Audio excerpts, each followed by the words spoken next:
Я тут 76, передаю настройку.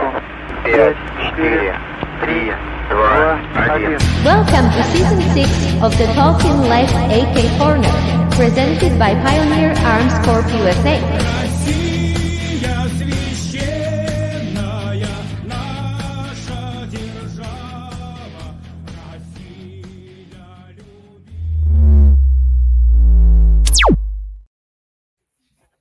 Welcome in, AK heads. This is the September edition of Season 6 of the Talking Lead AK Corner, presented by Pioneer Arms Corp USA.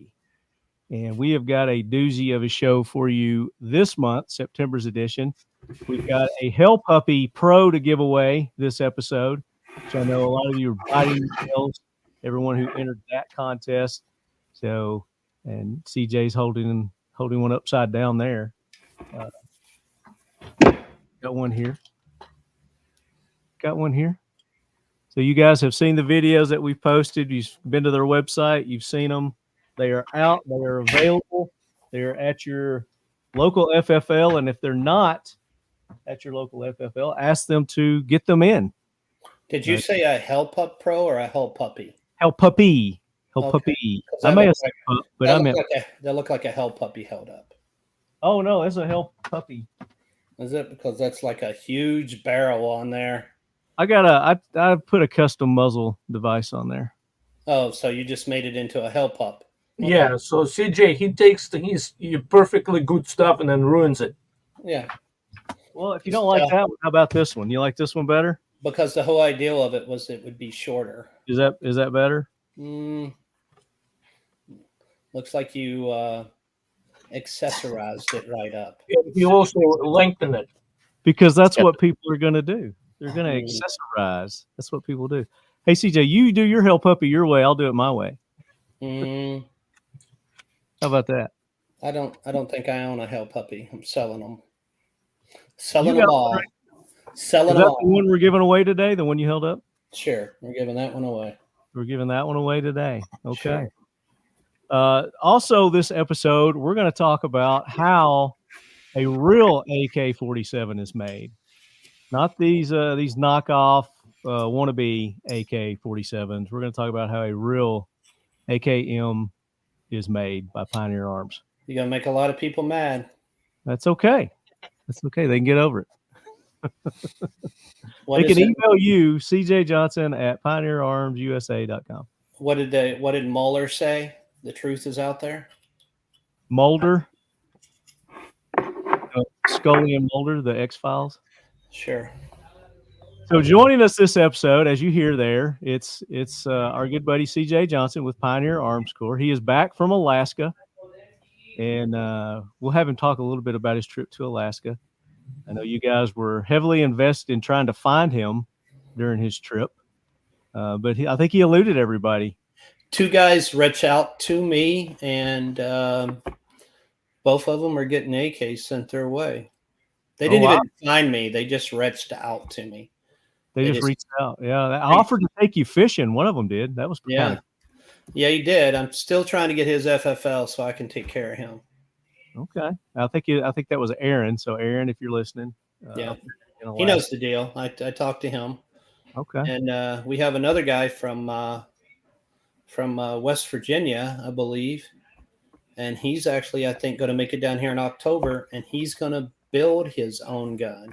No way. Yeah, so he's going to come down and get on the CNC machine, the rivets and everything else, and build his own gun. And then he's amazed. He's going to build it right here. I would love to do that. How come you never offered for me and Marco to come down there and build our own AKs?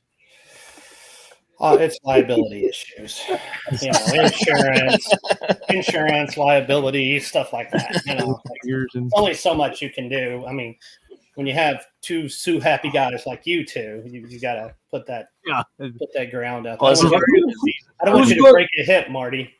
Is the official company requirement marginal predictability? Is that the issue, CJ, with these two? I don't even know where you come in with those fancy words there. On all that, you're just like who is like way up here. Who's driving your PKM armed Xterra? Who's going to do it? Marty needs to be. It's hard to find somebody to do it because the last video I did with it, the driver peed himself a little bit and he got in the seat. So we're still trying to get that funk out of it. It was flashbacks, man. There were flashbacks. Yes, going on there. So, also joining us is my co-host. You know him, you love him. He is all the way from Michigan, ladies and gentlemen, Marco Vorobiev. Marco, welcome in. How's it going? How's it going? Going good. I'm glad to be here. I have missed you. Yet again. And for you guys just now missing Marco, you may think he's a Wolverine fan, but he's not. He's all about the green. He's about the Spartans. He's all about the green.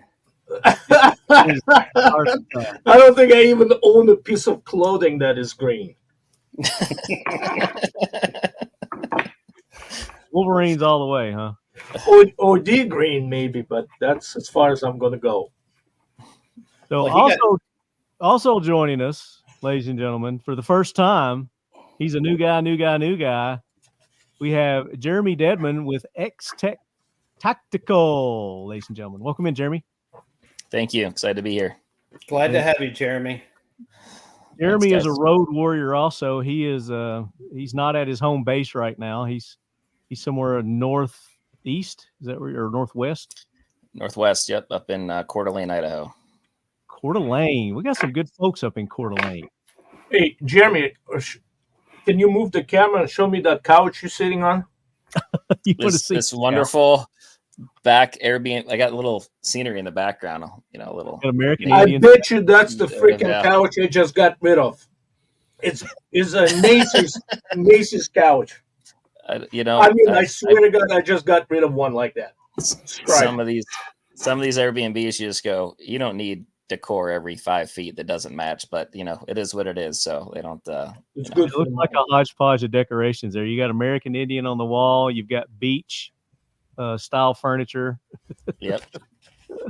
That's what you get. Right. It's as if there was it's what my house would probably look like if my wife wasn't involved. Let's put it that way. Whatever's on Facebook Marketplace. From somebody that does have a VRBO on the beach down here, I totally understand with them because renters do not give a shit. They will go in and destroy anything that you put in there. We've had to replace the mattress in the guest bedroom 5 times this year. Oh my gosh. From being soaked with piss. Oh, that's gross. Let's change the subject. That's I'm just saying, people that stay, they think it's a hotel and they don't care. It's just the shitty people we have now. We have where did our other guy go? Hellpuppy Pro to give away this episode, and we're going to do that before we get into our main topic. And for those listening, I did make a post for this episode for you to post your questions, and we will go over those later on in the episode. And we've got giveaways to do for that as well. And Jeremy with XTECH is going to reward you guys with a little prize that we'll talk about later also. So let's do this. So the September giveaway, hold it up there again, CJ, is the Hellpuppy Pro, and it's 7-inch barrel. It's got rails. It's got a side mount for optics. It comes with a ton of accessories. It's got a sling mount. It has a Picatinny rail brace. Is that the Picatinny? Yep. Oh, okay, yeah. So the Picatinnies are out now. Yep, it is a brace rail. You have 3 on the way to you. It does not come with the optic. But it does come with the optic rail. And you'll also have the original flip-up rear side if you want to replace it. And if you're not sure how to do that, like Marco, this is addressed to you. If you're not sure how to do that, we have a how-to video on our Facebook page. Oh, can I have a link to that? Well, I'll send it to you right after this. We'll make a link in the show notes too. So as you're listening to this, we'll have a link. But yeah, so it comes with a plethora of accessories. It's got the sling, it's got the Picatinny rail adapter, you can change your rear side out with the rail there. Lots of accessories that are coming with this, and I'm sure you're going to supply them with at least 3 mags, right? I can take one out if you only want them to get 3. It's 4 mags? Okay. I mean, you're always one-upping me, so I try to start low because I know you're going to try to one-up me. So, and we need T-shirt size so we can send you a kick-ass shirt like Marty has on. Right. We've got the Wolverine on the back. But the lettering will be in red, not in black. Oh, you've got red lettering now. Nice. Uh-huh. Yeah, we do.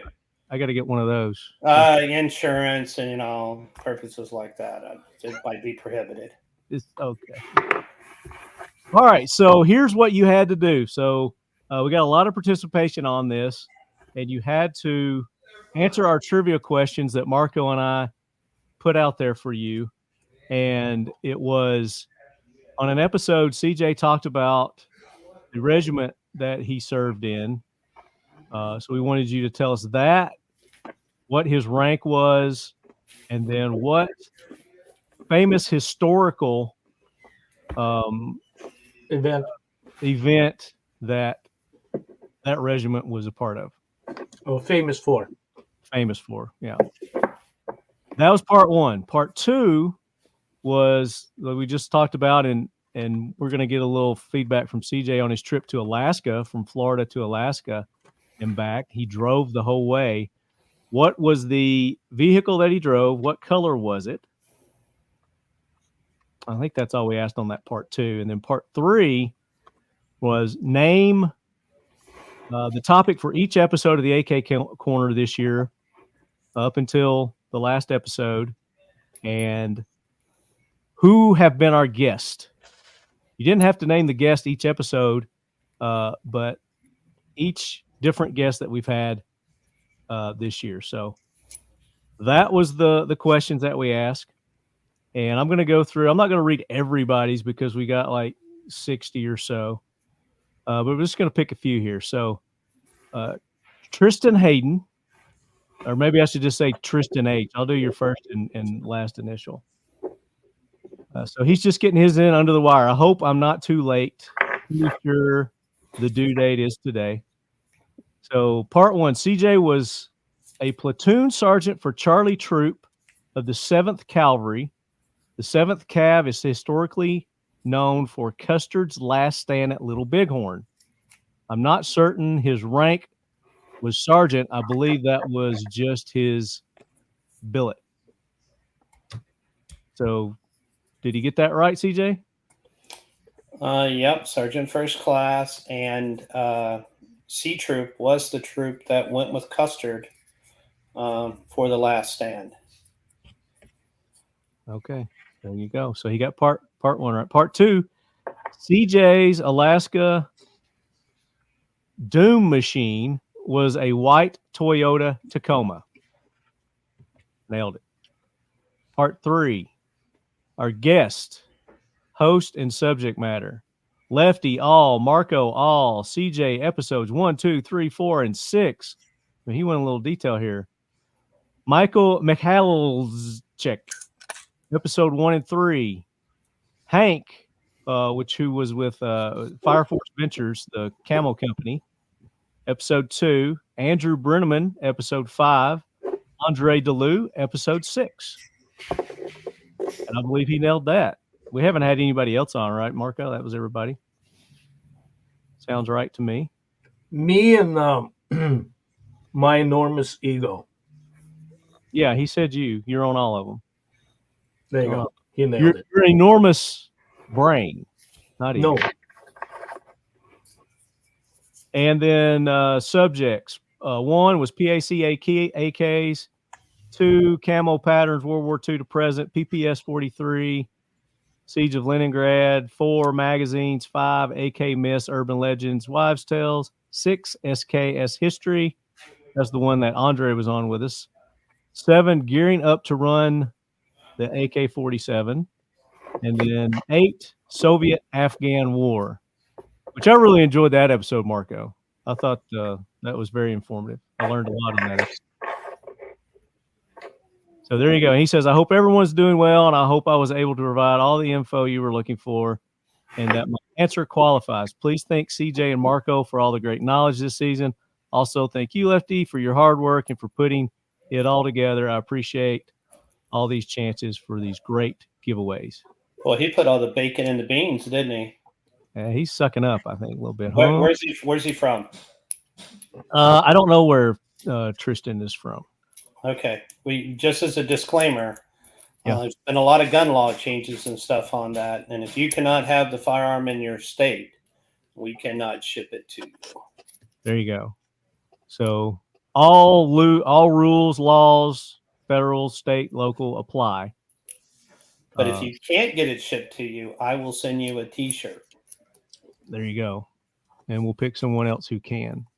All right, let's read a couple of more here, and then we're going to go through and random number pick our winner. So that was Tristan. I thought that guy was the winner. He just got them all right. Yeah, well, he did his homework too. I mean, all the ones that I have selected have gotten the right answers. So I weeded out the people who didn't get the right answers. All right, next one. This is Brandon Baker. And Brandon Baker is a hard-working truck driver. We got to meet him at GOA. So, Brandon, thank you for coming by GOA and seeing us at the Firebird Targets booth. It was a pleasure meeting you. So, number one, CJ Johnson, Army Sergeant. Famous historical event is the regiment tied to. He was part of the 3rd Infantry Division as a platoon sergeant of Charlie Troop that was historically at Little Bighorn. CJ's recent trip. What type vehicle, make, model? Toyota Tacoma, white. Got it. Topic from all the previous and guest. CJ, Michael, Marco. There's 1, 2, 3, 4. He got them all. So, did he get Andre though? Yes. He came back and threw Andre in because he forgot to put him in the first one. So there you go. So he's eligible also. Jerry Black, here are the correct answers. These are the answers CJ gave with a little detail added for extra credit. I want the win again because you can never have enough Pioneer Arms plus. The Hellpuppy will add to my almost complete set of AK 7.62s. I still need the Sporter. I was supposed to win first season, but got stuck with a Hellpup. Stuck? Come on now. Hellpups are awesome. Oh, he put the author of the Carnivore on there. CJ's the author of the Carnivore, so he added that. He's really sucking up, CJ. And then he got all the other ones there. And let's see. See if anybody else has got any whimsical quips here with their answers. Here's your Hellpup, buddy Marco, Brandon Hurst. Oh yeah. You mean not Hellpup, the Bullpup? Or Bullpup, yeah, your Bullpup. I've got Hellpup on my mind. See, I even know him. You even know him. That's right. Next time I get to award something, I'm gonna reward. You gotta give it to him. Yeah, because he doesn't have a real gun. He only has bullpups. Bless his heart. Yeah. So he's such a good person. And there you go. So everybody who sent it in of the 60, because there were several of you that forgot Andre, and how could you forget Andre as a guest? And that was the main missed, I guess, portion. I just ate, man. Oh. Look at him. Guess what we're building? That's the first one we've done. Is that all you're going to say? You're such a liar. No, that's what we're building. If you are, I'm going to book the flight right now. We're not doing it in 9x39 right now until we get the ammo figured out, but we are doing it in 7.62 and 300 blackout. Hey, Jeremy. Yes, sir. Do you have a random number generator? I can get one. We're going to let our guest be responsible for picking the winner of the Hellpuppy Pro from Pioneer Arms Corp, their latest offering. And by the way, the discount code is still active. AK KONRER. You guys should use it. You should go to our website, because up until a week ago, you would have actually saved $50 a gun. More than that on some of them.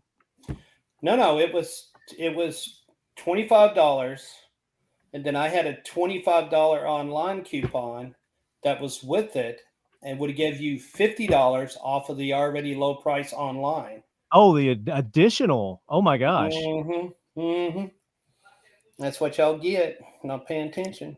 I mean, now's the time to buy, guys. Don't wait around. If you're on the fence about buying an AK, get off the fence, because the prices aren't ever going to be any better, and you're not going to get a better AK, especially when he's practically giving them away under cost, because he's throwing in additional mags, patches, all kinds of cool swag. So take advantage of this, because it's not. He's going to take it away. It's going to go away eventually. So, all right, you got the random number. So do between 1 and 60. 60. Okay. 01 and 60. And I've gone through and I've pre-assigned numbers to everyone that entered. I'm ready when you are. I got it. Okay. What's the number? We got 32. 32. Okay. So let's go down my list here. And the winner is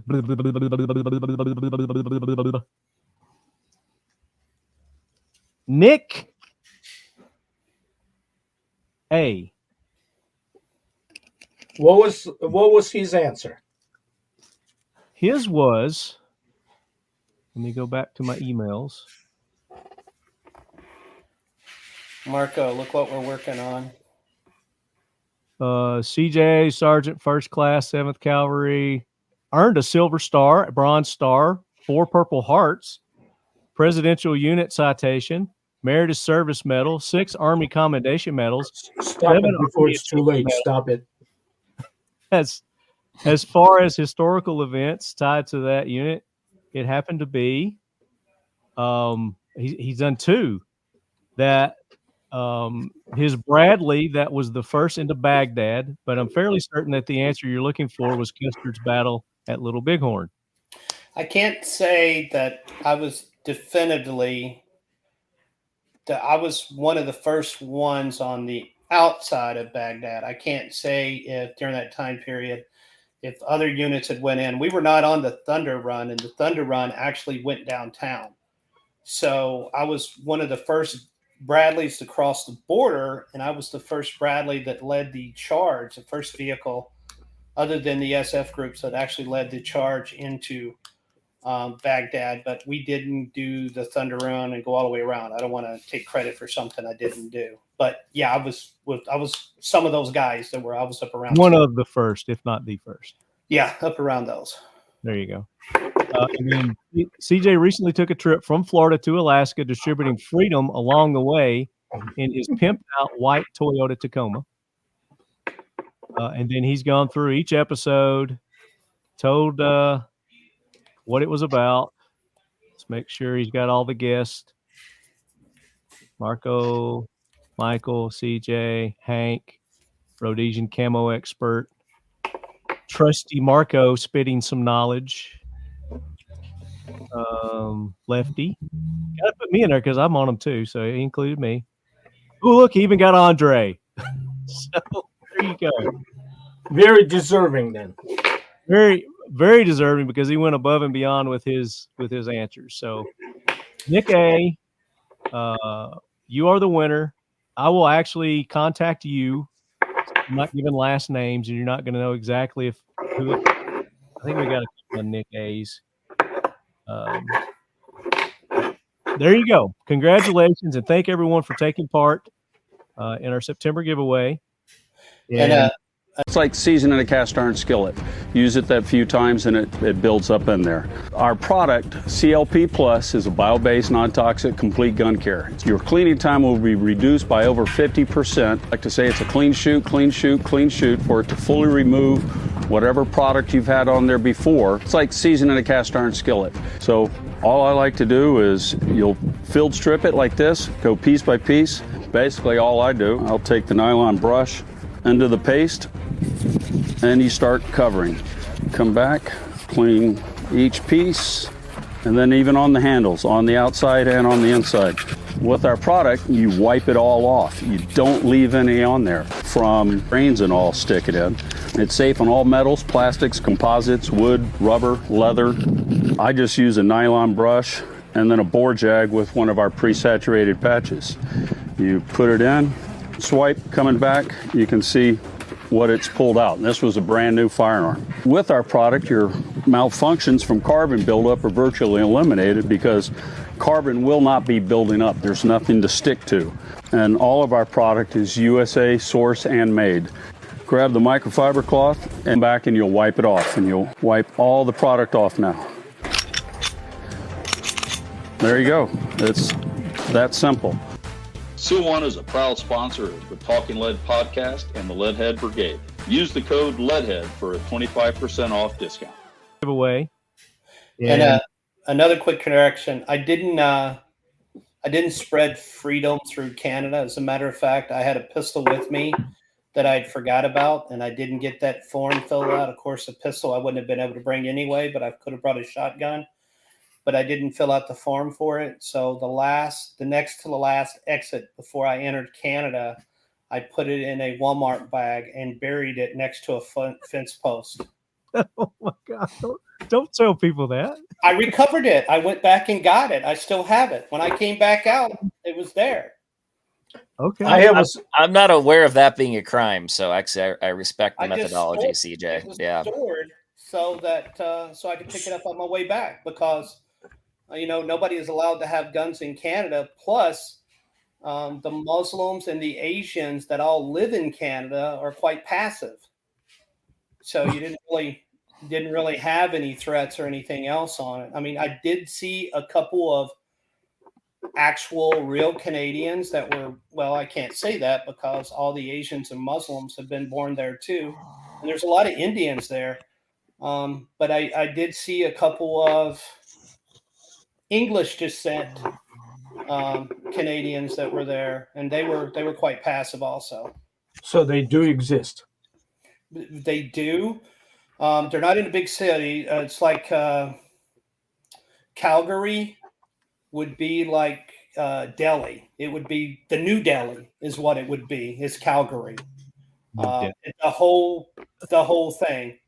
Now, once you get out into the Yukon, like if you go to Whitehorse, other than the hotel and the gas station operations, they're all from English or French descent. Other than that, and Whitehorse, or I already said Whitehorse, Watson Lake. Here's a good question for next round, Marty. Can anybody tell me what is significant about Watson Lake? What is that? What is the only one left in the world that played a significant role during World War II? And it is the only one left, and it's in private hands now, but it's in Watson Lake. And when it was built, there wasn't even a road to Watson Lake for it to be built. I mean, okay. They just Google that, I'm sure, but no. Nope. Okay. The only way I found out is because I ran into some lady that liked to talk a lot. And then she told me where her dad was at, and I talked to him, and then he showed me all the photographs and everything about it. Did you fact check her? No, I saw the actual photographs and what it was there. And then Is it the Loch Ness Monster? I'm going to get. Was it the Loch Ness Monster? That's England. Yeah. That's Scotland. Let CJ finish his story, for Christ's sakes. Go ahead, CJ. Okay, this is something that's near and dear to Marco, because if it hadn't happened, there's a good chance that Russia would have been conquered by the Germans because the Germans. Oh, I like you. You make me laugh. and the reason why is because the Russians had all the willpower and all the manpower to be able to defend themselves, but they didn't have the industrial complex set up or the vehicles and stuff already there. So the Lend-Lease program that the United States not only did to Russia, but also to England prior to getting into the war, allowed tons and tons of military equipment to be able to be sent over there. For instance, the Russians actually flew D3, they were DC-3, so they did that. So also air Cobras, P something rather, air Cobra, whatever it's called. Cobra, yeah. The P-47s, P-37s. P-47. In fact, one of the famous Russian aces. I mean, there were two famous ones. He flew that one. He flew the U.S. American plane. And also the trucks, the Jeeps. Shermans were detowered. Not tower, the turret, deturret. Guns were used somewhere in like a city defenses, and they used the Shermans as tractors for the the agricultural purpose. So the U.S. and Canada built airstrips starting in, Marco, what are you doing to your mouth? It's all camera on you and you're shoving stuff in your mouth. Yes, picking the MRE out. So the Russians needed this Lend-Lease and the equipment, so we had the Lend-Lease program. And one of the biggest things that they needed was aircraft. So all across Canada, through Alaska, they built runways for the aircraft to be able to land and refuel. And then some of those runways, they built these very large wooden hangars, and that's where they would be able to do maintenance and stuff with that. Lake Watson. Is it still there? So that is the only hangar left, and it is in Lake Watson. Scratching your table. So that is the only hangar left, and it's in Lake Watson. So, and it's in private hands now, but I was able to go in and see it, talk to one of the mechanics that were there with it, and it was something pretty neat to be able to see.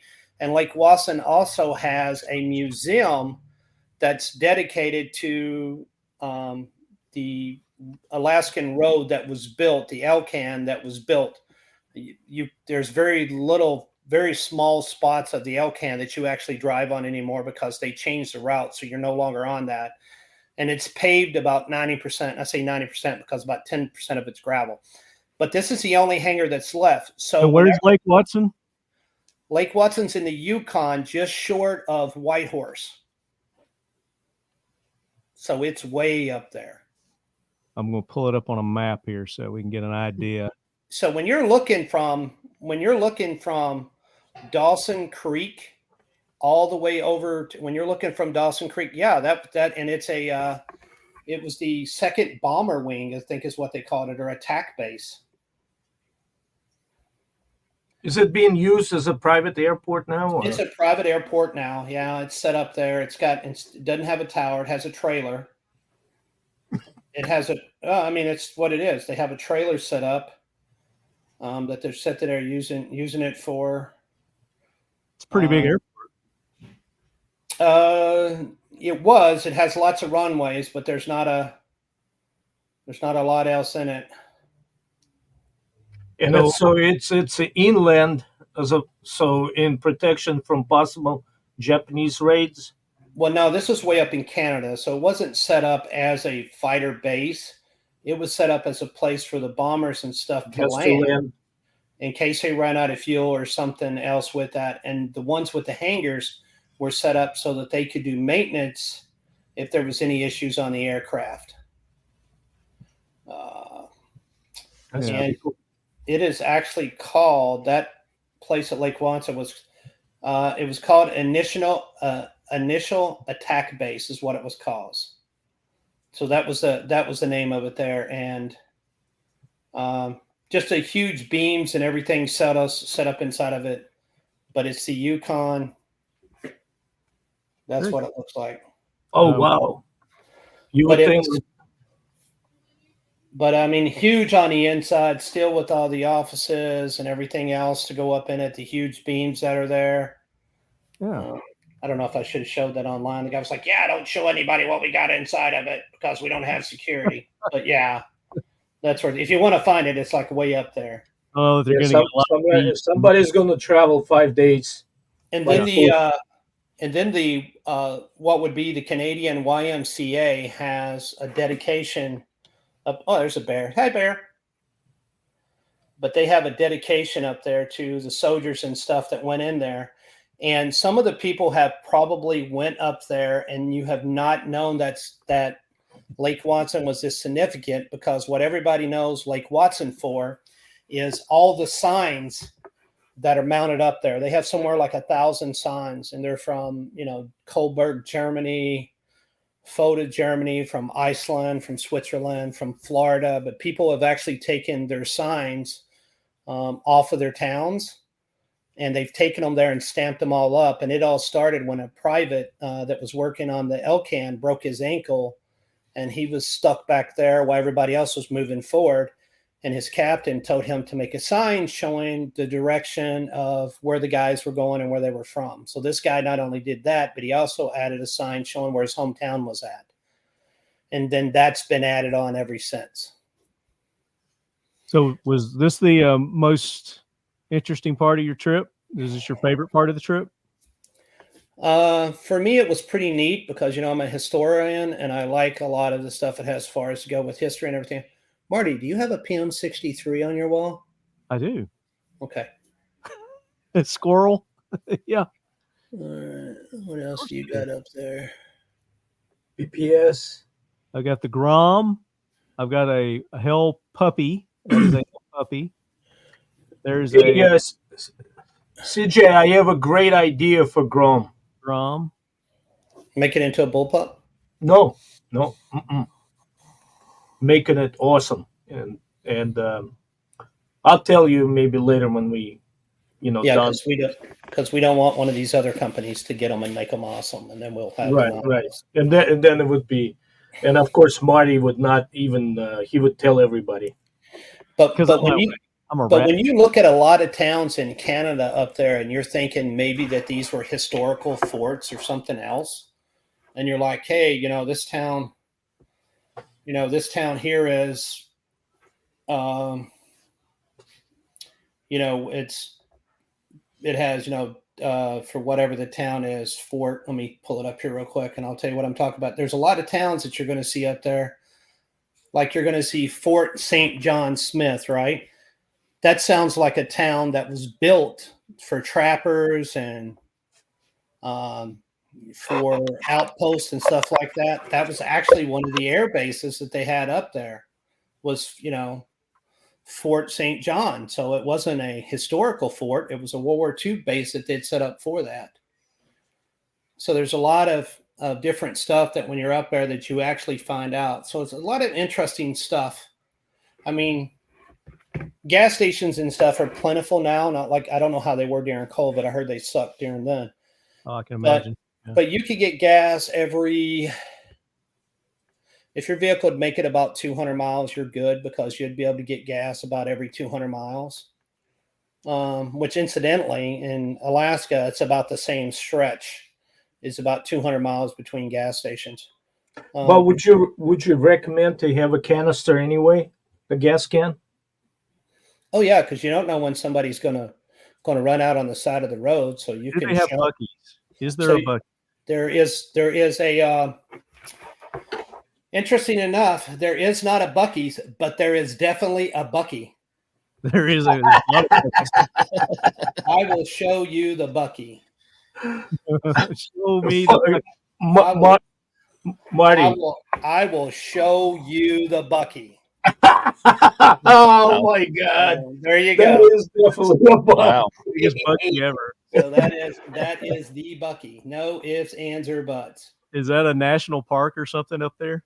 It's just the name of the town, and they frown upon you setting on him. So it's a giant beaver. That is awesome.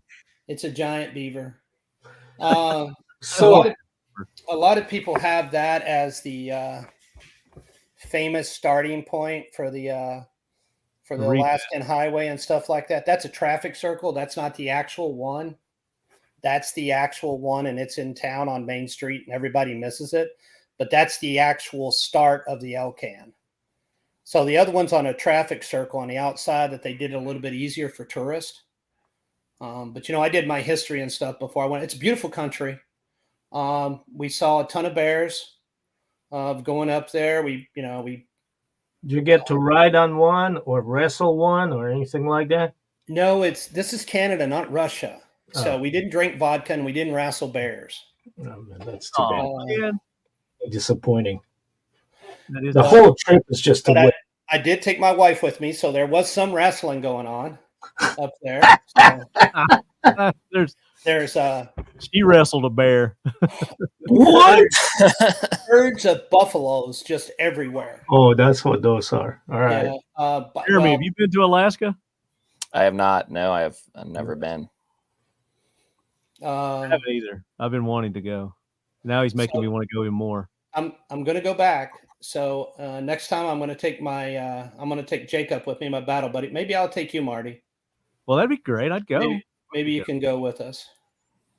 I want to go if you ask. We drove all the way up to, of course, as the other guy called it, my doom vehicle or whatever you want to call it. I believe in having lights around the vehicle so I can see everything. So I ensured that I got my extra lights and everything else put up. And, the unique thing about north of Calgary in the summertime, right? Doesn't get dark. So it wasn't dark. So I didn't need my lights the whole time. How many hours of daylight did you get? It was here. I'll show you a picture. I'll show you a picture of 3 o'clock in the morning. When I get there, I'm getting there. Did you get to camp at all, or you just stayed in motels? No, we camped majority of the time. The camper that I have on the truck is a pop-up one and has metal sides, and I had a portable AC unit in it, which was great. It's another thing you guys didn't know about when you enter Alaska through the only roads you can. They're proudly honored as a Purple Heart recipient. And I'm talking about Upper Alaska. I'm not talking about Skagway down there in the lower arm part, but that's part of the sign that you see when you entered it up there. And there's the boundary, and you see where they like bush hog. How would you like to have that job? Bush hogging, Well, it didn't look like they're bush hogging it much. 6,000 miles or so. Well, it takes them a while. They get to one end and they've got to start over. It's like 6,000 miles or something of just straight going up through there. But there was a couple of hotels or guest house and stuff that we stayed at. So we could get showers or whatever, and then we were driving, and with that. What's some of the best food you had? Ooh, so I'm going to make a lot of Canadians mad. So they have this stuff that they call poutine or pudding train or something like that. It's like a gravy fry. Yeah, poutine. Yeah, Marco knows what that is. Yeah, don't. Yeah, the president. Yeah, don't eat it. And then they have their beef up there, and their beef is all grass-fed, and we don't like antibiotics and all this other stuff. Yeah, don't eat it. It's not good. I mean, I enjoyed. Good. I ate a lot of hot dogs and chicken, some fajitas and stuff like that. But one of the things about Canada is, they have a very Indian, Asian population. So a lot of their food is very Indian or Asian. So, I mean, if you go like Indian from India, not native. Yeah, not American Indian, yeah.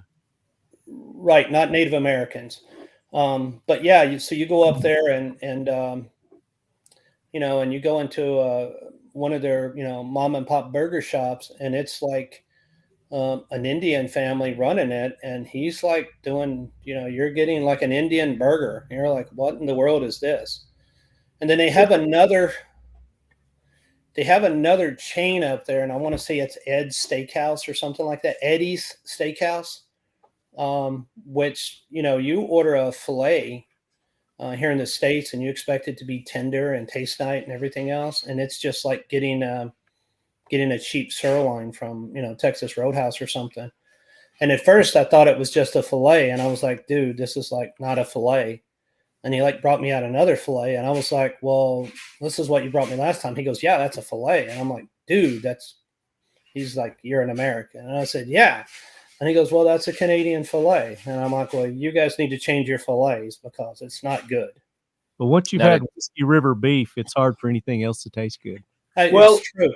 It's true. And I mean, and I don't want to say it's it's that way all the way across the board. I'm a steak and potato guy and stuff. Just some of the different aspects of food and stuff that we have. For instance, in Ireland, there wasn't probably anything that I ate in Ireland that I didn't like. I really enjoyed it. And then I went to Canada. It is a meat and potato country. So. And then I went to Canada, and I was like, boy, this is what I do for some celery and some pimento cheese right now, And it's the only when we were up there recently in Victoria, which I know is the touristy zone, totally different than your experience, but I was shocked to see 6 different curry items at an Irish pub. Yeah. So to CJ's point, the influence is very prevalent in every major city. And like the servers, like, you go there and you got these servers and everything else, and they're all from Australia or New Zealand. I mean, there's not, any that you have there. And that was true in Banff. That was true when we were in Dawson Creek. That was true when we were in Calgary. It's kind of weird.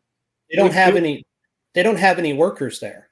They couldn't throw some shrimp on a barbie for you. But the question, so when you camped, did you get to cook your own grub or no? We did. Oh, that looks like a lever action being tested, doesn't it? That's crazy. Is that a lever action AK? Yeah. That is crazy. What are you mesmerizing us with there? That looks like a lever action AK. That's kind of crazy. Oh. Just a little something I ran across here. Yeah, it's different. So this is drone footage this is 3:00 in the morning, and this is outside of Dead Horse. This is right on the other side of the Brooks Range. That's the camper top up. But this is operating the drone. I know you don't know how. Well, that's why I've had very few drone pictures on there. This is 3:00 in the morning. Yeah. So this is what it looks like in Alaska, north of the Brooks Range at 3:00 in the morning. It didn't get dark all night. That's as dark as it got. And it's funny because you see the sun go down, and then the sun's still right there. Wow. So I'm from St. Petersburg, and from the end of May until the beginning of July, the sun never sets there. Think about the other side of Brooks Mountain Range. It's just stays it stays this light. Yeah, I can see that. Send me. Go ahead and send that to me. I'll need that for later. CJ, on the food topic, one diversion finally is we got convinced that I spent a lot of time in Eastern Canada growing up playing hockey and such, but Western Canada, we got suckered into trying these ketchup chips. Not a fan. Did those get forced on you at all? That and vinegar chips. Malt vinegar. Yeah, because you think the ketchup chips are like paprika, but they're not. They are ketchup chips. Like they're ketchup chips. They're disgusting. Not like, good. Flavored chip, like a Frito-Lay or something. That's just no. It's like instead of a barbecue chip with the barbecue stuff on it, it's ketchup. that. So picture taking a plain Lay's potato chip and just dousing it in ketchup and eating it. That's exactly what it tastes like. Yeah. I'm not a big ketchup fan anyway. While you have a guy from India and talking to you about the chips and how good they are. And how good they are. They don't have ketchup in India, I guess. Is he calling it the crisps? Crisps. But it was 30 degrees in the tundra. Once you get over Brooks Mountain Range, like where I had the picture of my truck just up there, it's all tundra. And a lot of people see it with snow and everything else. But the weird thing about tundra is it's like a moss. It's like this grassy moss that's wet underneath it. So it's like a big grassy wet field. And it was 30 degrees. And we were like getting mobbed by mosquitoes. They were like, we got parkas, we ain't scared. But 30 degrees and covered in mosquitoes. So if you're going to take the trip to Canada, up to Alaska, don't take bug spray. They do not care about bug spray. Get you a fogger and take you a fogger, because bug spray, they will stick their nozzle, their head in the nozzle of the bug spray and eat it. They don't care about bug spray. And we saw which is a lot of people actually go on excursions and stuff to be able to do this and pay a lot of money. We actually saw Arctic foxes. Oh, cool. Wow. So they are the most mangiest looking animals that you've ever seen. And, and you look at the guy and you're like, wow, he looks really mangy. And then you have to think, this guy lives, 140 miles north of the Arctic Circle. And so it's just. What are you showing us now, Marco? It's 200 kilometers above Arctic Circle. And you can't really, damn it. But anyway, in the clock, it says 12:30, midnight. And that's what CJ was showing. This is in July. Ah, gotcha. So the whole trip to Alaska and to Dead Horse was for this sign.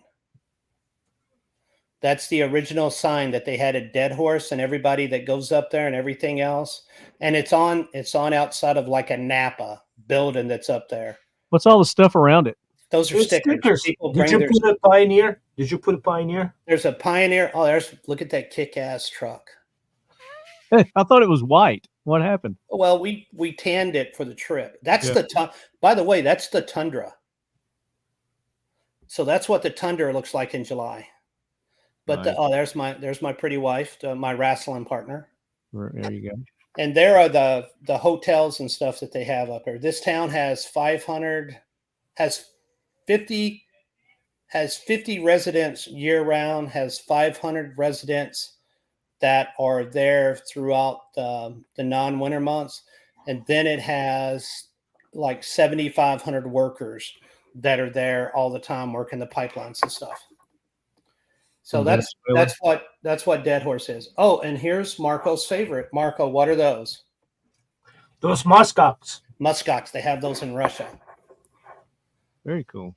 So sounds like you had a really good time on your trip.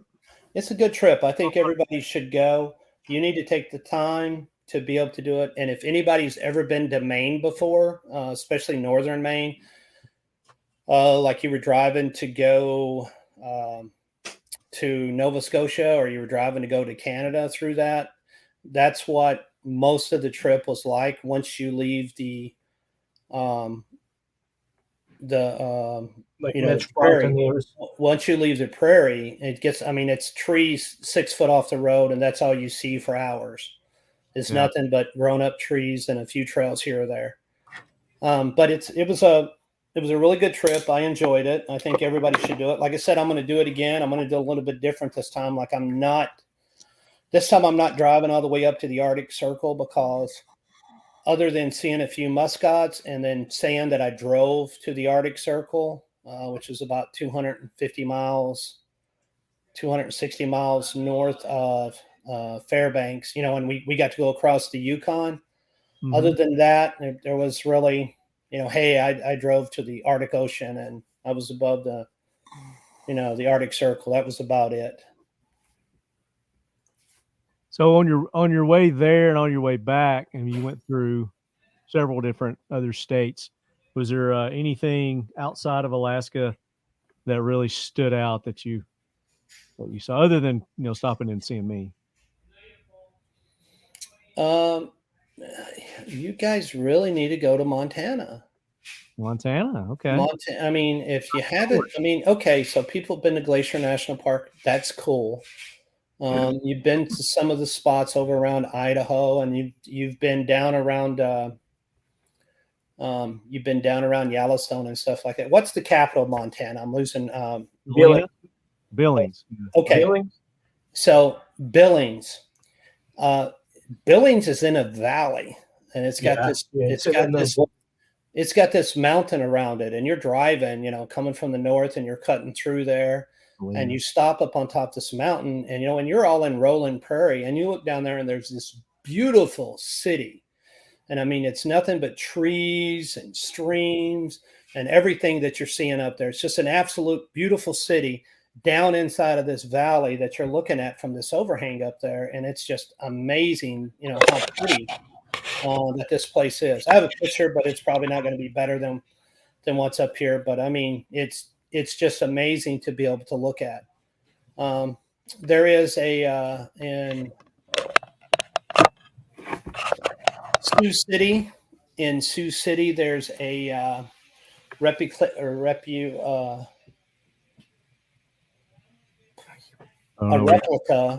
one of the flat bottom riverboats and stuff that they used to, the riverboats that they used to use, just stirring it with the paddle from the back. They have one there in Sioux City that's pretty neat. South Dakota is, it's rolling hills and stuff. You're going through there, and you're going through a lot of different Indian reservations and stuff.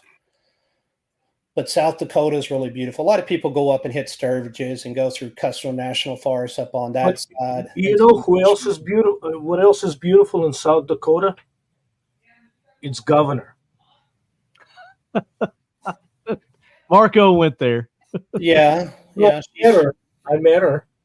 Oh, you did? Christina. Yeah. And then in real life, she's even more baked than she. Did you get to wrestle? No. Okay. All right. No wrestling going on. No, it was at the SHOT Show and let's wrap up our Alaska trip here, and let's get into our main topic. I'll be right back. All right, Marco's going to get some props, or he got another pipe that burst. No, could be, or he's going to go get some more MRE stuff. Alaska was a great trip.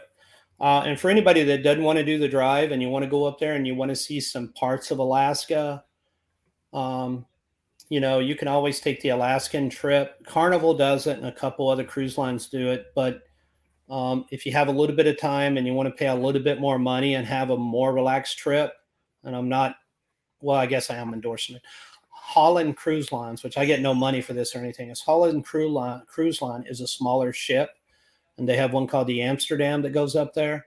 Instead of having 3,000 and 4,000 people, it has about 800 people on it, and it's still a very large boat. Probably get better food that way too. Oh, it's great. You still go to Skagway, you go to Juneau, you go to what's that other one? I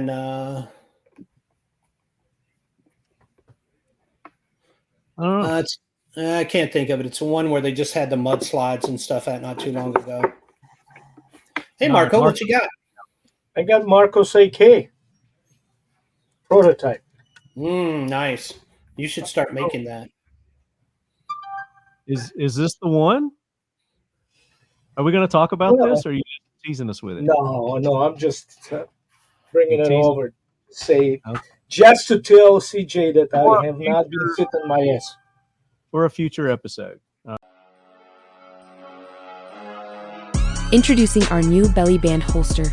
Whether you're hitting the gym or running a quick errand, our belly band is one of the most comfortable and safest ways to carry your firearm. The center section allows you to carry most common pistols. Left or right-handed, this has you covered. A hard laminate trigger shield protects the firearm's trigger from unwanted intrusion, giving you ease of mind while carrying every day. 2 elastic sleeves give you the flexibility to carry other everyday items, such as spare mags, flashlight, knife, or pepper spray. 2 zippered pockets run on both sides, offering the option to carry smaller items, such as money, cards, or keys. Flush fit on your lower back or waist, easily keeping your setup discreet no matter how you choose to carry. Utilizing 3D spacer mesh, these channels allow for exceptional and efficient airflow, giving you maximum comfort and keeping you cool. Carry whenever you want, how you want, with our new belly band holster. Available now. Mission First Tactical is the official tactical accessories provider for the Talking Lead podcast and the Leadhead Brigade. Use the code LEADHEAD for an exclusive 20% discount on all orders. All right. So let's get into this. So the AK-47, the world's most prolific rifle, as stated by and written by Marco Vorobiev. Now, do you get into how they're actually manufactured and made in this? I don't recall that being part of it, other than just kind of the history. No, I mean, it's not a technical manual and stuff, but and also I didn't want to bore people. It's like, then you turn your receiver into this jig right here, 90 degrees, and then position the rivets. I mean, that is designed to entertain people, but sure. And that's kind of what we're doing today. We're not going to go too deep, but we're just, we're going to kind of brush over and talk about. Well, I mean, quite honestly, I have to say, yes, I've written some books and I'm considered the AK something, but I think the manufacturing process would be probably better and I'm familiar with it and I can describe it, but I think it's going to be described better by CJ, who's actually building these guns. I mean, other than a part that was made in Poland, CJ at his plant doing a fair amount of manufacturing as well. Yeah. Am I right?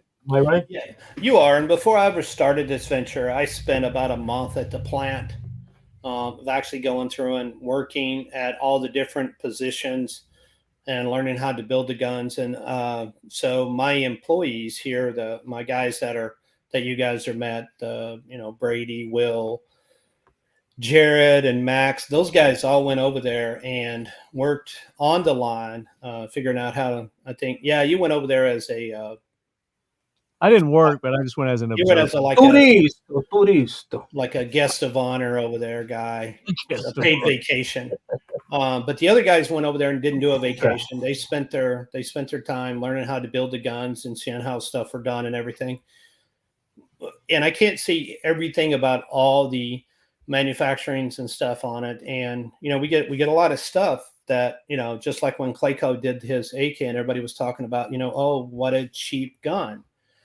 And one of the reasons that our guns, and I won't use cheap, I'll use inexpensive, but one of the reasons that our gun is less expensive than the other ones is because we cut out the middleman. I mean, I don't buy parts like some of these other companies do from Desan or, believe it or not, from Pioneer Arms, because we do sell a lot of parts. We don't buy parts from other people. We produce our own parts, and that cuts our price down on a lot of stuff. And everything that we build, we're building off the original license. And I tell people, I said, we're actually licensed by Kalashnikov to build the gun. And people are like, oh, yeah, how'd you do that? And it's basically we build off the Kalashnikov license because we bought Circle 11 out of bankruptcy. And then we, with one of the things that we got with Circle 11 out of bankruptcy was the actual blueprints to be able to do stuff. And of course, I don't want to say we've changed the blueprints, but we've changed, some of the ways that the stuff were done to be able to make the products a little bit more inexpensive. And we just had this guy the other day, and I mean, he's a pretty big YouTuber. I think he's got like 800 views or something. But the big thing he was bashing us on was our safety, because this is the original safety that you can get with the gun. But we improved it. We put a notch in it for a boat hold open. And we did that for safety reasons, because a lot of people, asked for it. And then we put a little tab on the back part here to make it easier, to manipulate the safety. And what people don't understand is we spot welded this little part on here instead of stamping it on here. And what people don't understand is in manufacturing cost, it's not, the same die to be able to do this, because you have to make a die for that machine to be able to work, to be able to bend this. To start off with, the sheet metal has to be cut a different way. So you have the extra material to be able to bend it. And then you have to have a different die to be able to press it, to bend it so that you can get that on there. So a very inexpensive way to do it. So instead of paying $35,000 for the dies and stuff that we needed to be able to put this tab on there, a very inexpensive way was just spot welding it on. It meets the same criteria as the one that's bended out. It's just welded on there. And instead of $35,000, we were able to do it at the net cost of about 1 cent or 2 cents. And then we don't charge that onto the customer. So the customers get an additional part added to the gun, and we don't add the price. And I mean, Marco and Marty, you guys have seen this for a while. So the whole thing that we try to do is to do stuff less expensive. And that's how we're able to keep the prices and stuff down on the gun. And it's, when you're coming to barrels, you could get for instance, a Green Mountain barrel. If you bought 100 of them or 150 of them back in the day, you might be able to get them for $40 a piece. Now there's somewhere around $100 to be able to do the barrels. And if you look at the parts of our guns and you tried to build our guns in the States, you couldn't get the parts that we have in the States and have, without even putting them in a gun and then having those parts, for the cost that we're selling our guns for. And that's because we do have robots. So we have went with a lot of automation for the different stuff we have. But we still go through the process of making sure we have quality parts, and we keep our, labor is a very big expense. So we've got the labor, cut down on that. We've cut down on a lot of the other stuff to be able, that's $500,000 there you're looking at, by the way. That robot. Yeah. Yeah. And we brought that robot in because we make trunnions. We do the forged trunnions now, and we do the forged trunnions and we put them on there, and that dude works 24 hours a day. So he puts the trunnions on there. They go through that. They cut them on this machine. He picks them out, and he pulls them, he moves them, and he sticks another one in, and it saves us time on that. We have one guy watching 8 machines instead of 8 guys putting them in and turning them out to go with that. So that's one of the ways we were able to go to a forged trunnion and keep our prices down, was we had to do this. And I think they've probably come close to, paying for themselves. And there's the forged trunnions that they're picking up and sticking in there, as you could tell.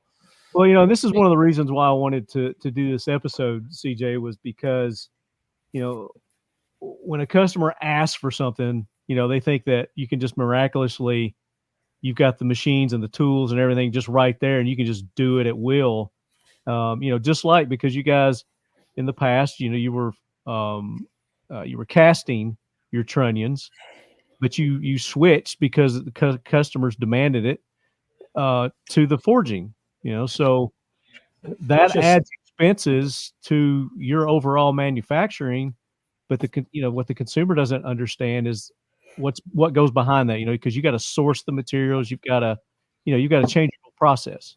Well, it's kind of a misnomer on that. You're correct, but you're not correct. Of course, we listen to the customers, and we want to make them happy with what they're doing. But we introduced the 5.56 guns and the 5.56 guns. There's a difference between AK powder and 5.56 powder. Powder is the 5.56 and stuff. The powder is more of a faster burning and stuff like that, so it has more pressure on it than a 7.62 one does. So when it come time to do the 5.56 guns, which we didn't build those for the American market, we have them here. We built them for our military side, and he's making a mold right there is what he's doing, and that's for the that looks like the rear trunnion. He's doing a mold right there for that, as he's doing the universal molds, what they're called. So when you have lost my chain of thought, I'll back up here. So we had to make the trunnions to go along with the military contract. The military contract with the 5.56 guns, our partner that we're making their small arms for wanted the forged trunnions for that. So we did the investment with, the order we got from them to switch over. And it made no sense to make a cast trunnion and a forged trunnion. We didn't stop making cast trunnions because they were anywhere bad or anything else. It was just the evolution of stepping the product up. And there's a difference between casting materials to go with it. Like, you know, I have several cast parts that are here. We have, you know, this is our rear trunnion that we have set up on it, and that's, you know, for a stock tank on it. Triggers are still cast. Front gas, you know, blocks are cast. The front sight posts and stuff, they're all cast. The boat carrier is cast, and you know, it's just more economic to be able to do that. And a lot of the reason they didn't do it back in World War II was because they didn't have the ability as far as metallurgy and everything to do that. Marty, you've seen our casting facilities and how we do it, and we add nickel or carbon to make it harder, how that we actually x-ray every single part that comes back to make sure it's good. So you've seen our casting process and everything on that, but you're right. We don't do forged or cast trunnions anymore. All the trunnions that we do are forged. And our boats are forged also. So we don't do the casting on them because the boats, and we never have. The boats have always had to be of a stronger material, because unlike an AR, a boat only has, AK only has, you know, the limited locking lugs and stuff that turn to catch in there with it. So with that being said, you know, we wanted to make sure that it had that forged part on there for that extra. But we're into forged, you know, our boats forged, our trunnions forged, and then, you know, and our carrier is cast. But it's one of the things we get a complaint back about something. There are casting marks that you see on some stuff. Like you can see right here on, I don't know if you can tell on this or not. You can see on the trigger, if you look at it, you know, there's a little bit of a line right down the center there. Mm-hmm. That's a casting line that we have on them. And we polish, once we get done with these triggers, and because we machine the triggers and stuff here, we polish that out to make sure it's nice and smooth before I ever black it. But some of the casting marks that are on a boat, or you know, or even on top of, you know, our gas. Whoa, here we go. Even on top of there, that we don't get all the way out. We'll get a customer to say something about the gun's cracked or something else, and we're like, no, it's cast. Well, I heard from Johnny Rocket, who lives in his mom's basement, that's going to kill me. So we still have tons of that stuff going on with it. And then there's we, unlike Arsenal and Zastava with their very, very expensive guns, we have the problem of we're least expensive. So we have a lot of new shooters. So we'll get the guy to call us up and say, hey, my muzzle device is on crooked. And we're like, what are you talking about? And he's like, instead of the slant being either down or up, it's off to the side. And we're like, yeah, that's to help with, you know, the recoil to keep the gun from rising. Right. It's like, well, my buddy's is straight. And I'm like, well, your buddy didn't know what he was doing, because that ain't how it's supposed to be. And then they ask, you know, after I shoot 2 or 3 rounds, the back sight falls down again. And it takes you a couple seconds to comprehend that this guy's folding that straight up, you know, like he's using like he's got a Weatherby or something out and he's shooting buffalo, you know, with a 45-70. It's just really, we have a lot of those customers and stuff to go with it. So, but building the guns, just like you said, I mean, there's a huge cost factor, you know, involved in these 2 parts here, right? I mean, the floor plate, a follower, right? Right. Okay, so that's your 2 things that you have there. So okay, so you have these 2 things inside your magazine. The mold for these 2 parts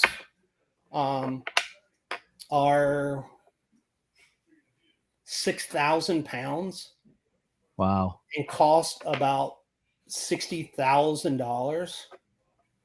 You know, so when people are like, oh, you should do this, you should do that. And I'm like, dude, it's like $60,000 to make a mold.